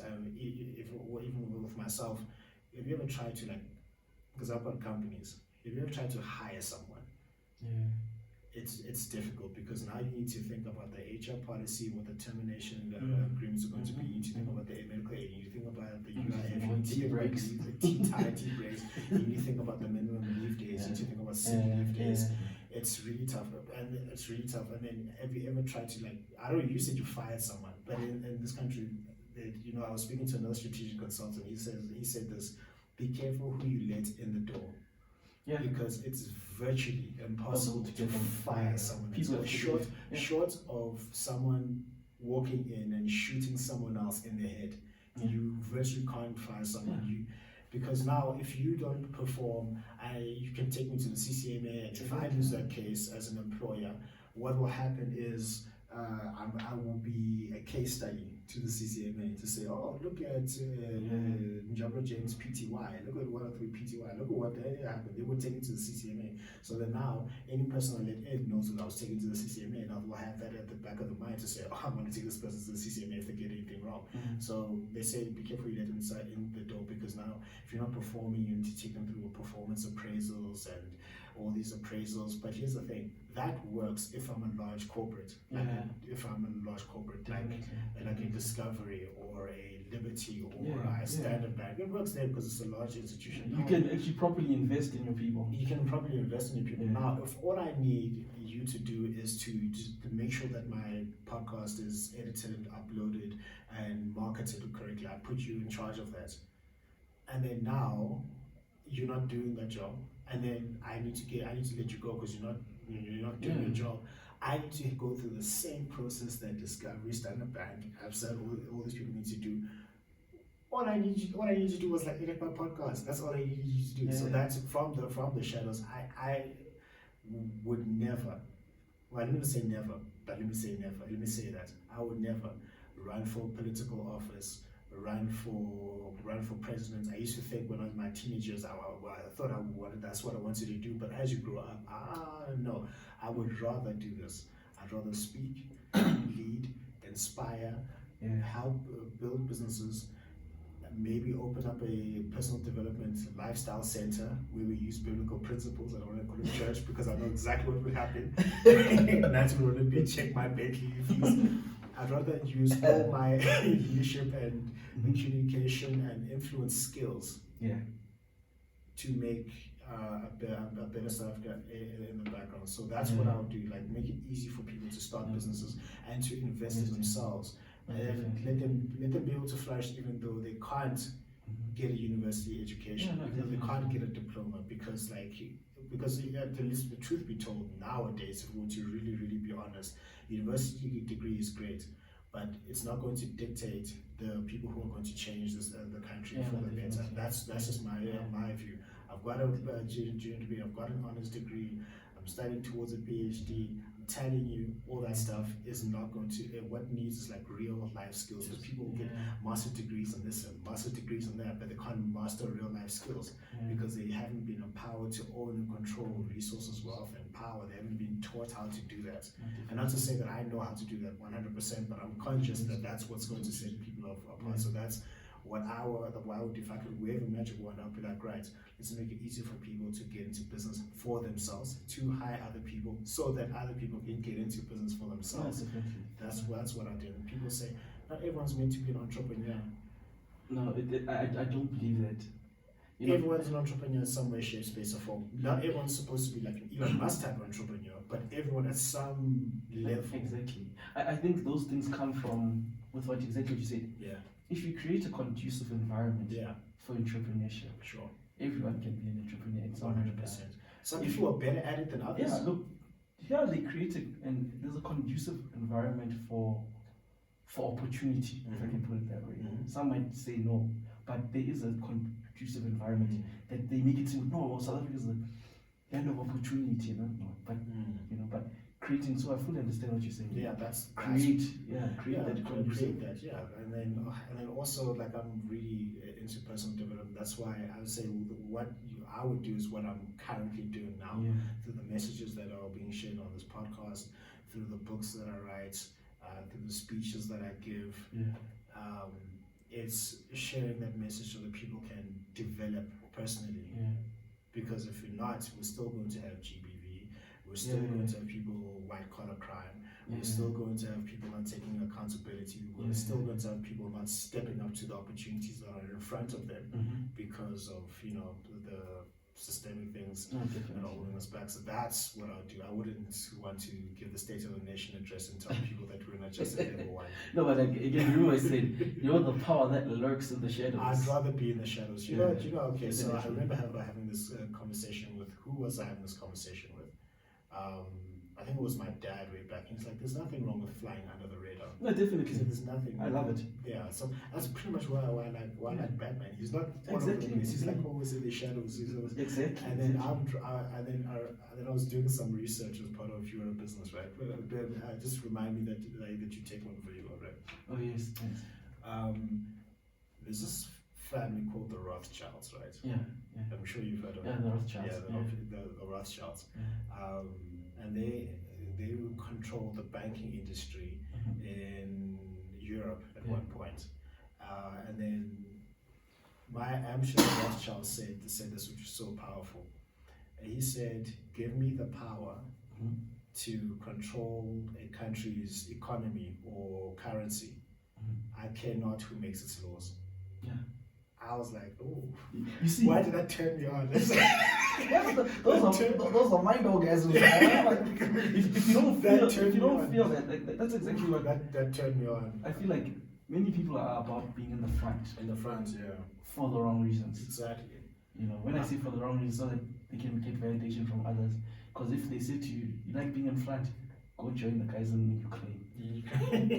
No, not me. What is it's not none of my business. Exactly. You know, Exactly. but that's why I like the concept of power lurking in the shadows. Yeah, You know, people who are in the shadows people who are in the shadows make such a huge difference. yeah, they do. And it's unfortunate that they playing the game that benefits them directly. Yeah, You know, exactly. Yeah, but that benefits them. not the virtue. And not Yeah. others. I mean, like for example, that's just the way I do it. Like my philosophy is, I'd rather let me do something, and then you know about it when it's too late for you to do anything about it. No. I'd rather, for example, I dated Zama for a very long time. Yeah. Not a lot of people knew.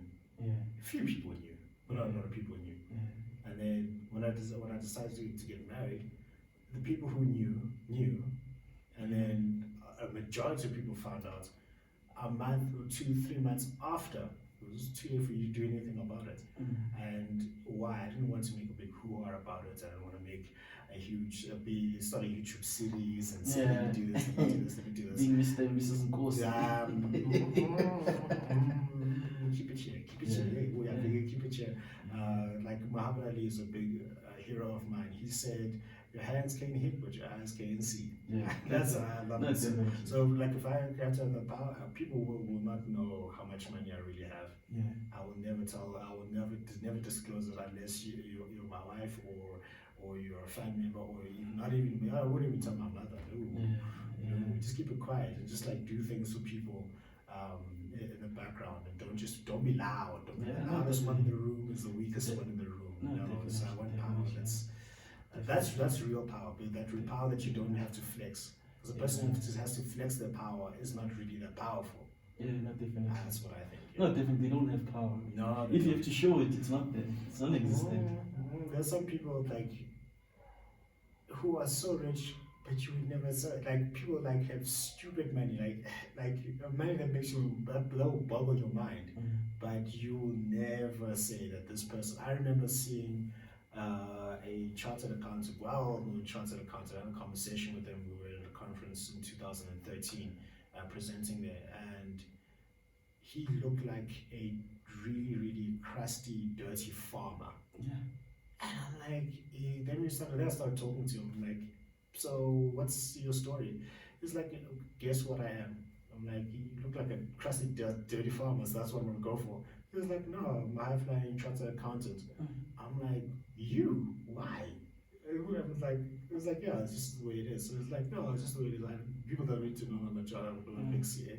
And then he was just going through a tough time. He just got divorced, and he just told me about why you should get married or shouldn't get married and all this. I'm like, okay, all right, cool. But the impressive thing to me was how he didn't look like what he actually was, and I'm like, that's dope. Again, it goes back to the comic book thing. Yeah, we like it because we want to do things, give it a face, but we want to come back to our lives. Exactly. Superman wants to do good. Yeah. Fully. Yeah. But he knows he can't do good as Clark Kent. He can't. Definitely not. Not because he's scared, but he can see. If I do as Clark Kent, there'll be a lot of taken advantage of. There'll be a lot of this, that, and that. But as Superman, you can do a lot more. Exactly. Yeah, 100%. So I would rather have the power that's in the background because even there's this organization called Toastmasters International. Okay. And I was doing a lot of leading and speaking for them. There was this one lady who thought I was just timid and shy and whatnot because that's how I would interact. Exactly. And then when I got up to speak, she was like, "Oh my gosh, I didn't know you had all this or you could do this." Family members as well. They were like, "I didn't know you could speak this well or you could perform like this." And I said, I didn't feel I had the need to tell you.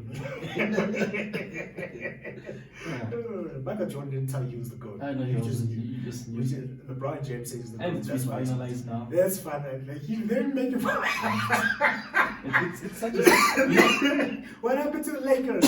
What happened to the Lakers? Just a quick diversion. I was speaking to a colleague a while back. We're having a conversation. I was like, there's something strange about this season. Yeah.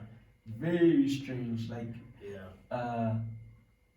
the way that the Lakers have been playing fine, but even the way that other non-suspecting, like the Phoenix Suns, are doing well. you know, I'm like, there's something wrong with this season. And I said to him, well, I'm sure the Lakers are gonna pick up in the playoffs. And I said it boldly, but now I'm like, Unfortunately, now I'm leaning back to my first statement. There's something strange about the season. the Lakers are not going to the The playoffs. playoffs of the Lakers. How does that feel to you? Like honestly. Now this is a question. I want like It feels egregious. No, I want to put it to you. It's like a World Cup without the Brazil. It's not Brazil. wrong. It's wrong. It's like World Cup like Italy. Italy's not going to the World Cup. No, we can deal with that. We can deal with that. They haven't been doing so great over the years. They won the Euros. Yeah, fine, but I'm just saying from a World Cup World Cup, perspective. they haven't been to the World Cup since 2006. You know, since so- leaving them alone there. Yeah. It feels weird. They're not going to be talking about LeBron James at all. No stats about him. No stats about him. Giannis is not doing so great as well. Giannis is not. I don't know. It's KD who's not doing well. No, I'm saying from the Milwaukee Bucks. Oh, Milwaukee Bucks. Oh, he's not doing well. I thought he was a lock-in for the playoffs. I feel No, they're playing. I think they're gonna play. But I'm just saying, he's not calling doing him as that playmaker that he Oh, was yeah, last that's true. season. Yeah, he's not doing as So- well. No, I mean, for me, it feels out of place for the Lakers to not be there. Even if they had to lose in the first round, I can deal with that. Yeah, But they're not going to be in the playoffs. they didn't make it. Like, they didn't make this playoffs. That's like the playoffs of the Golden State Warriors.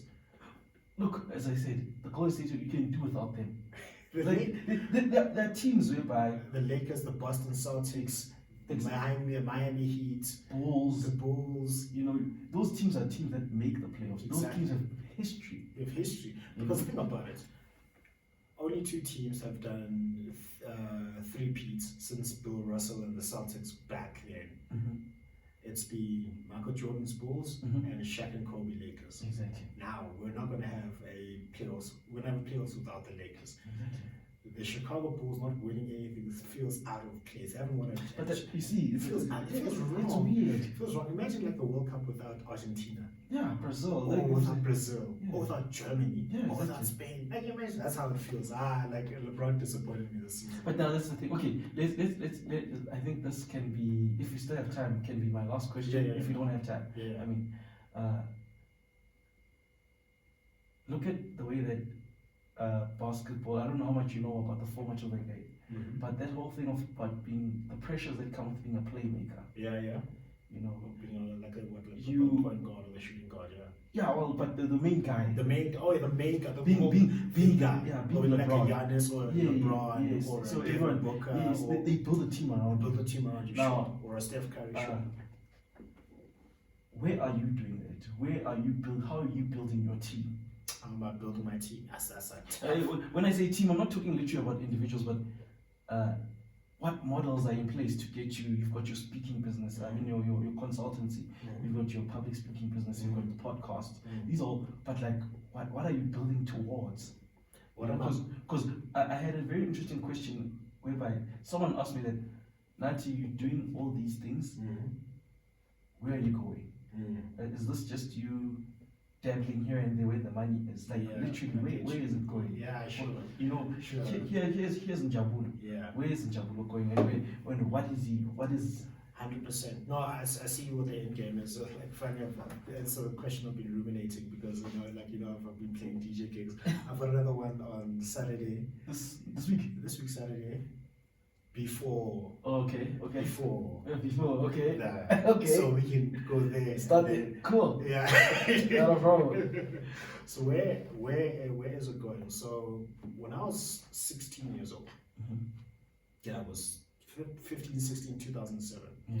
I was really into TBN, Trinity Broadcasting Yeah, Network. yeah. You see, I even had to go vernacular so you understand. TV Jakes, Yeah, Joe yeah. Osteen, John Hagee, and then I was like really I remember those days. Oh, 100%. So then what happened is there was a sermon that was preached by John Hagee, Okay. and it was called Write It Down and Make It Happen, Roadmap to Your Future. Yeah. So then he said there are three sections that you need to write about. Your overall life, where life is going, and then roadmap for your marriage, and then also prosperity. Okay. And then for me, by nature, I'm built to have multiple interests but linked to one thing. I love communication Okay. and I love interacting with people Yeah. by different mediums. Yeah. I write books, people read, they interact with me in a way that they won't personally. Because there's no way I'm going to speak to 7 billion people on earth, but I can through books. Yeah. John C. Maxwell said the same thing. I read something John C. Maxwell said about that. Speaking, I have a natural gift there. I'll use that to speak. Podcast is another way to speak to other people. That's That's definitely. another It's just way. a different profile. Another way. But yeah. And then someone told me that being a public speaker is show business, nothing more, nothing less. Let's be honest, it's show business. You're not different to Kamobela, but say singing your songs, performing to other people. You're a performer. You're a performer. Like look at Kevin Hart, comedic rock star. You are a performer. And then with DJing, playing music, you know that there are songs in your life that touch you in a deep way that speeches can't. Like if you hear a song, like when I hear I love Kwaito, I love Kwaito to Can I tell you mine? Yeah, Kind of. I'm not embarrassed by it, but it's like people find it weird. It's What? Sweet Home Alabama. Sweet Home Alabama. I don't judge you. I don't judge you. It does something to me. It does something. I don't judge you. I do not judge you. I mean, like, I love Backstreet Boys. Oh, okay. Everybody. Okay. I like that song. No, definitely. Yeah, you No, know, I feel you there. exactly. I feel you. So there's like this music that expresses what words can't, especially when you can't be silent. Oh. Because the thing It's is, just cool to play. because like when you play, for me, Michael Jackson's "Beat It" is my favorite song of all time. I can't listen to the song and feel bad. And then also Avicii, God bless his soul. I was heartbroken when he Yeah, I remember that. is because I heard from you that. each of his like high moments in my life when I started listening to him are marked by an Avicii song. Oh. Yeah, so like Super Love, Wake Me Up, You Make Me, all these songs. So one of the things that I also did art for like 3-5 years in high school. I was talking about art class, so I used to communicate a message through drawings. Oh, okay. So now I need a way to communicate that, and I found music is a different avenue to do so. And then, so what I wrote down, make it happen. Overall, I said I want to live my life for God as a minister, businessman, conqueror, servant leader, and entertainer. The common thread there is leadership and communication throughout all of them. Like Nathi Black Coffee, don't see him as a DJ. That guy is a leader. That guy is a communicator and he's a leader. He knows things that most CEOs don't know because the way he's been able to build and scale his own business, right? And then what I wanted to do through all that is build businesses and organizations. And if you look at most of the top business people out there, like an Elon Musk or a TD Jakes, they have, or an Eric Thomas or a Tony Robbins, they all have businesses that they run and they build. Kanye West made his billions off of fashion design, not music.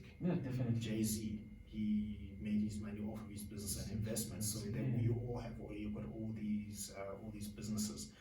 So that is ultimately what I'm building towards. It's going to, I don't know when it will come together, but it's all going to come together in some way, shape, space, or form. Because if it has nothing to do with business and leadership, it has nothing to do with speaking, if it has nothing to do with some form of being a minister, if it has nothing to do with music in some way, shape, space, form, I don't want to be involved. I don't want to be a tennis player. I don't want to be a football player. I don't want to be a basketball player. And I'm not venturing out into things that are just going to make money, because I'm not going to venture into something that doesn't make any sense. Project management, consulting, it builds your business leadership and speaking skills. Podcasting, it builds your business leadership, speaking and planning skills. Music production and DJing, what you're doing, you learn to communicate in a different way. Public speaking, it builds influence. And also what I've learned is that if you have a podcast, if you have a book, if you can speak, and if you can play music that people really love, your influence goes throughout the roof. If we're really going to be honest, because you've got all people in all those segments. you've got all people in all those segments, and nowadays it is impossible to find someone who's only just doing one thing. Not Virtually, different. I haven't found one. Because if I take a great speaker, let me take Tony Robbins for one. He's a life coach, and he's a speaker, and he's a businessman, and he's got a podcast, and he's got events that he runs, Oh, okay. and he owns part of the Golden State Warriors. He's partnered Oh, with the Golden okay. State Warriors.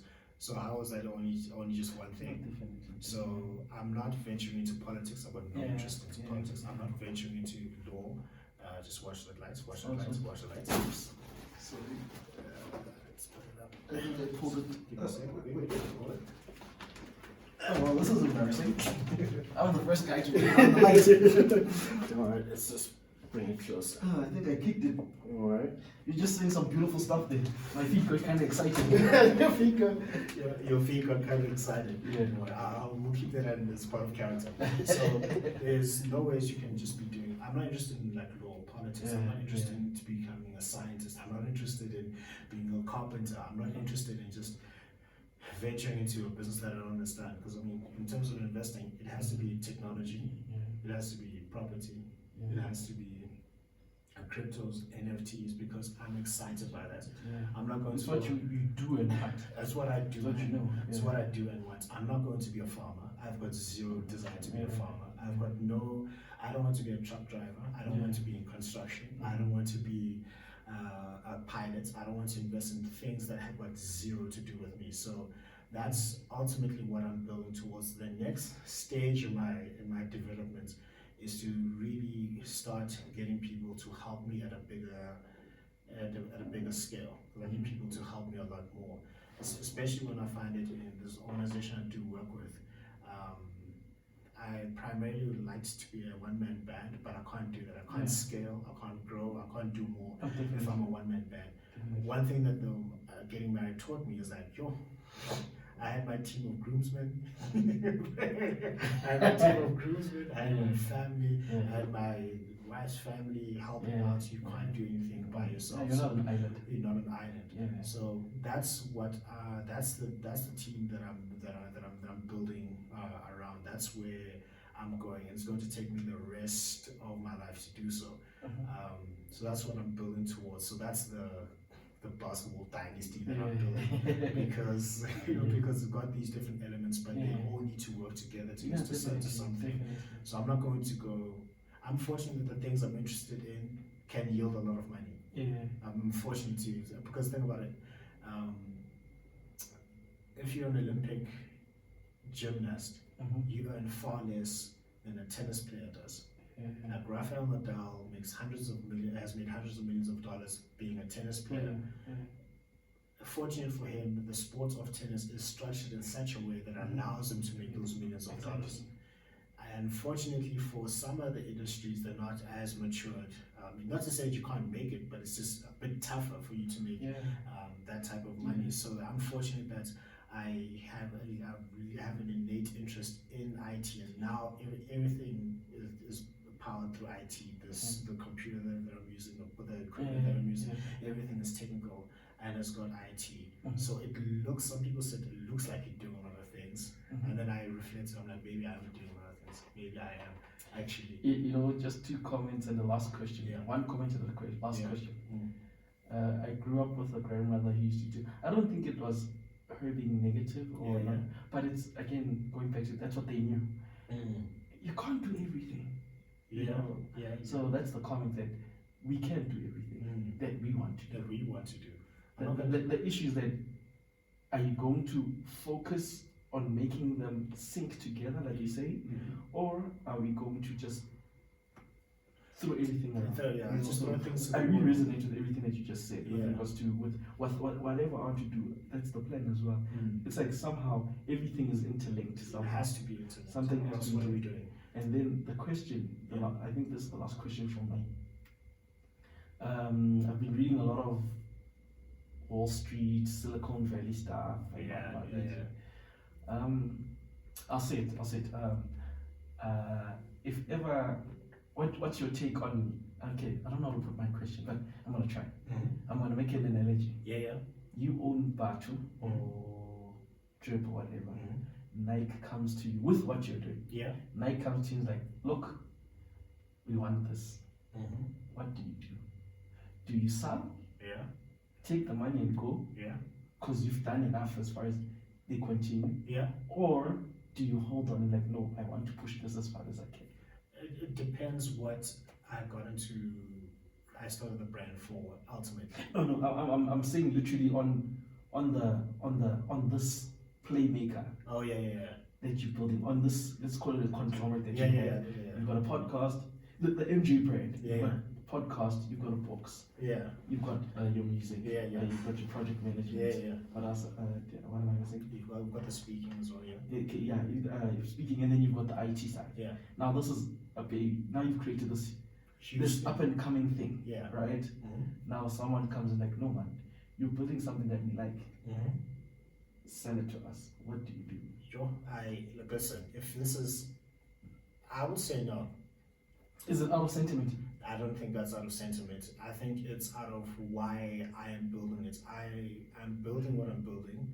I don't have an RA, by the way. I don't have a pension fund. I don't have a provident fund. I don't believe in them. I've never believed in them because I haven't heard of a single billionaire or a millionaire who's got any of those things. I've never seen them. It's only people who are not millionaires and billionaires who've got provident funds. What their pension provident funds is the business that they are building. Yeah. And a financial advisor told me this. Like he was one of the most honest financial advisors of all time. Yeah. As of name. You need to have him on the show. Lisa? The financial advisor. I'll get him on the show. Like he wrote the book Finance for Non-Finance Executives. Okay, yeah, I think I heard it, yeah. Telling you. Said the only and he was like this is in the first 5 pages. So before all the advice that he's going to give, here's what you need to know. The only freedom that you have is the business that you build and own for yourself. The end. Now, if someone is going to, if I build the NJ brand to a point where other people are going to buy it, I don't want that to happen because I'm not building this to be sold. I'm building this to pass it on. Okay. That's why I'm building it. There's other things. For example, if I was like bored one day and I was like, I'm going to build a gin brand or a beer brand, and I'm not as invested in the beer brand. I get you. I will build it, and like Conor McGregor, just make $600 million on whiskey. Yeah, he did that. Like it's not, and that's not something Conor McGregor is known for. He's not known for beer. So like if I had Batu and Drip and there's a new shoe called Via, I need to go buy it actually to support our guys. Yeah, definitely. If I was building it and I was like saying I wanted to benefit the people of South Africa, I want to benefit the African continent, and I want to have 600 stores worldwide. This is exactly what Batu wants to do, Theo wants to do. Benefit the country, benefit Africa, have 600 stores globally. And he hasn't gotten to that. And if I reach that goal, he's not going to do it.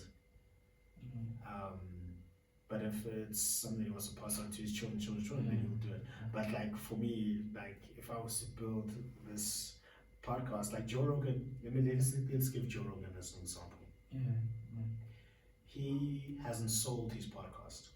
He sold the rights for it to be aired to Spotify. Those are two different things. Spotify doesn't own his podcast. They own the rights to air it. Hence, he made $100 million.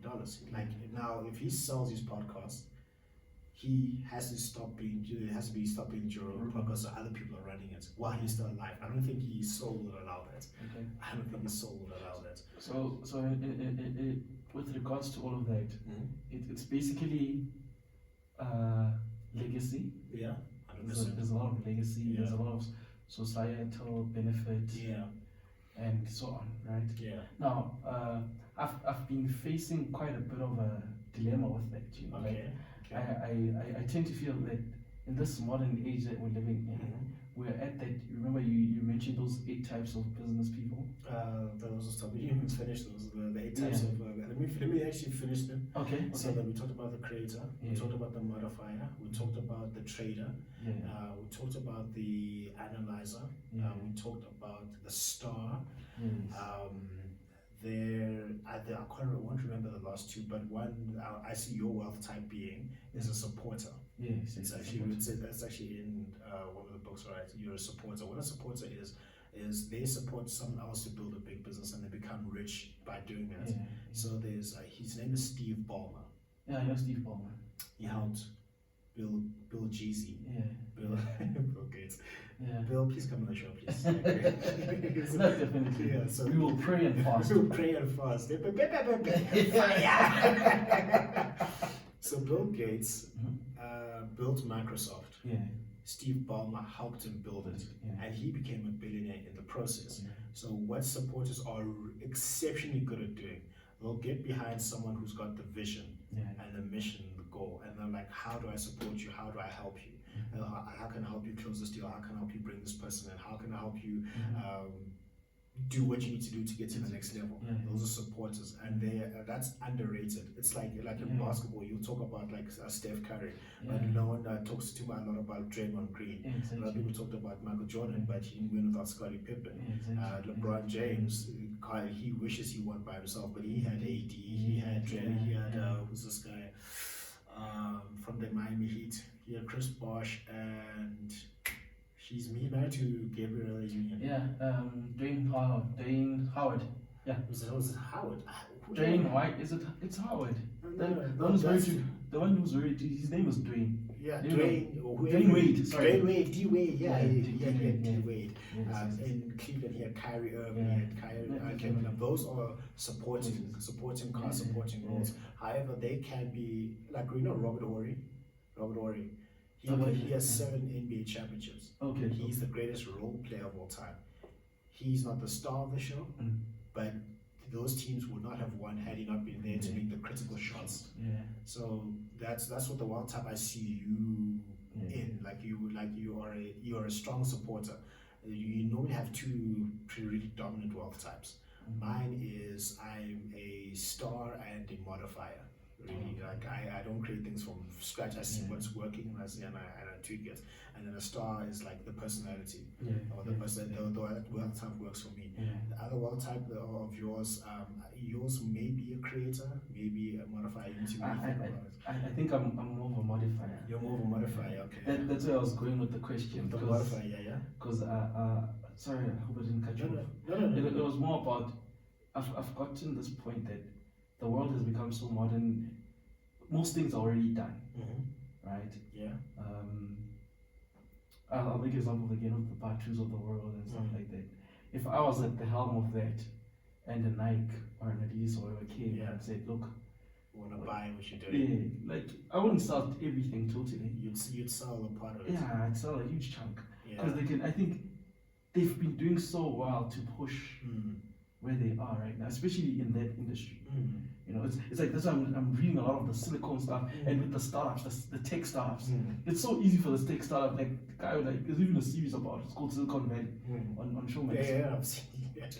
So it's so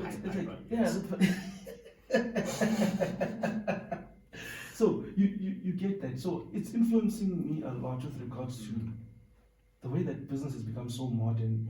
Everybody wants to start something great, right? But now, again, comes that part that what are we doing it for? I don't think I'm doing anything that I'm doing to sell.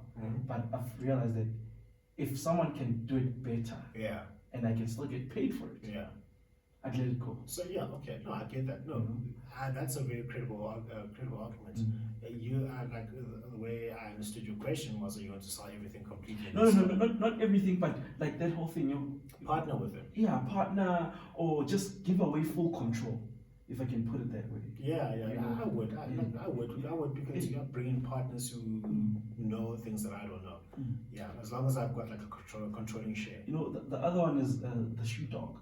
The Shoe Dog, by Phil Knight. Phil Knight, His biography. You know, I read it like, and I was reading it while I was living in Cape Town. So every time when I'd fly, I was reading it on the plane.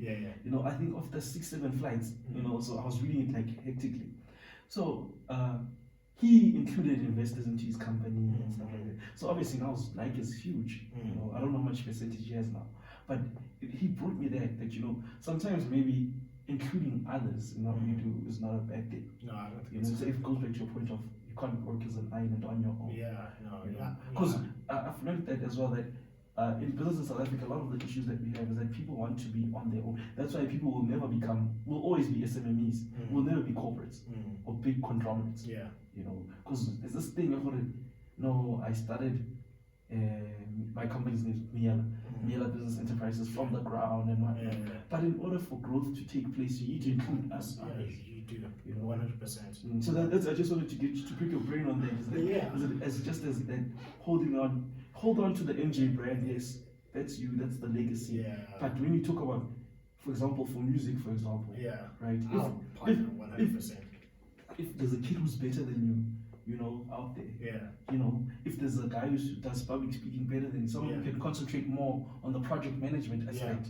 You know, on crypto and IT, someone you know, like, and still have that energy. Because I believe that we need to create. Because again, going back to the point of creating those examples for those that are still coming up, that as South African we can create a whole corporation that's made up of 6 business units. They're all working together nicely. Whatever.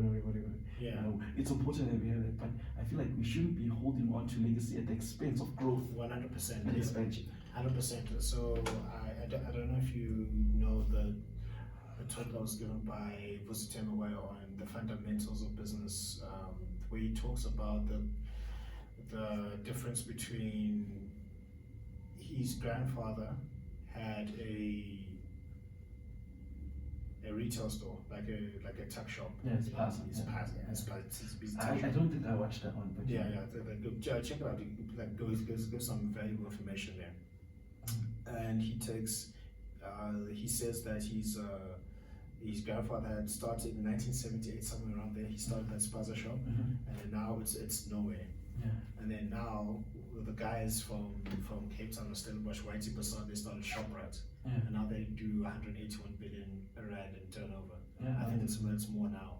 What was the difference? It's the whole thing of thinking big, and they didn't want to hold on.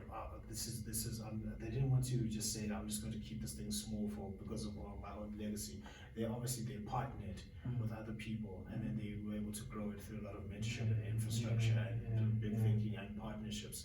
They were able to do that. Same thing with Kota Joe and Mr. Price and all these companies that are big, that are massive, where there are other companies who started with exactly the same thing, exactly the same thinking, exactly the same product, but the thinking was different. And what the difference is obviously certain opportunities, and then the infrastructure and the thinking and wanting to partner and build and grow. That was the difference. Was I'm not opposed to getting people to come in, consult, help me, partner with me, take a percentage, because if I give you equity in the company, you're more motivated to help me, right? Because you're more motivated to help me because I own a part. You have that sense of ownership, right? I'm not opposed to that. What I am opposed to is giving the whole thing over. No, definitely. The vision is not even what I wanted in the beginning. So where I am right now, I'm saying I need to start partnering a lot more. I do give short-term contracts out every now and then to say, please do this part for me here, do this part for me here, do this part for me, because it's much easier because of all the HR policies that are around. I'd rather bring people on a freelance contract, but I don't see it as giving over full control versus you getting help to build. Because they'll see things that you don't see, and if you want them to motivate, give them a 10% stake, this percent stake, that percent stake, so that they'll be able to grow and grow even further. And let's get to the point where the whole thing is worth like $7 billion, and I have potential to grow it to 70. And what I need to do is partner with somebody else.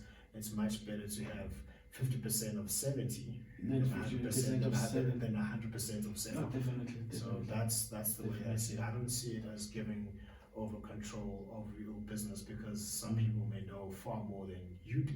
Oh, what you definitely, need to do when you get to senior. Yeah. Definitely. But definitely, you can't give away everything. No, I never, Look, never. The other thing is it's a monetary thing, I suppose. Whereby if someone's giving you X amount for everything, 100% equity, you have to they really have to really put in a good offer. Yeah, a very, A very, very good. good offer. Yeah. Because now again, it's their risk is that now they're taking their own vision Mhm. and trying to make it or trying to emulate your vision with theirs. It's not gonna happen. No, it's definitely not. You came up with the idea. You're the one who knows exactly what you wanted it to. That's why it's where it is. That's why they want to buy. Exactly. You know. Yeah. So yeah, no, it's quite cool. Quite cool. Cool. We'll be here for nearly 3 hours. Sure. That's a long time. I tell you, that's how these things go. So that has been Nathi Mabena, my best man, a good friend of mine. I've known each other for years and years and years, and that's me, NJ, also the NJ podcast. And remember, guys, that success is a progressive realization of where the ideal, that means you're going after what you've always wanted to go after, because it's aligned with your highest values, and that's the only way that you can really live a truly fulfilled and inspired life. So you need to go out there, change the world, because you're the only person who can. Thank you very much for joining me. Amen. Amen.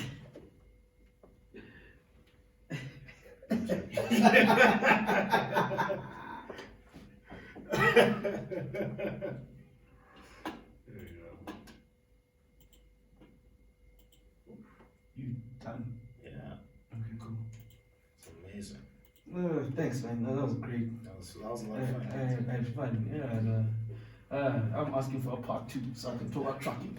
About who? About trucking. Tracking. Yeah, we'll do it. We can do a part 2. Just Yeah, focusing yeah. only on tracking. Yeah, no, definitely. Like, I would trucking on business in general. Just business, yeah, no, definitely. Oh, trucking played a huge part in my life. Is it? Oh, dude. Hopefully by that time,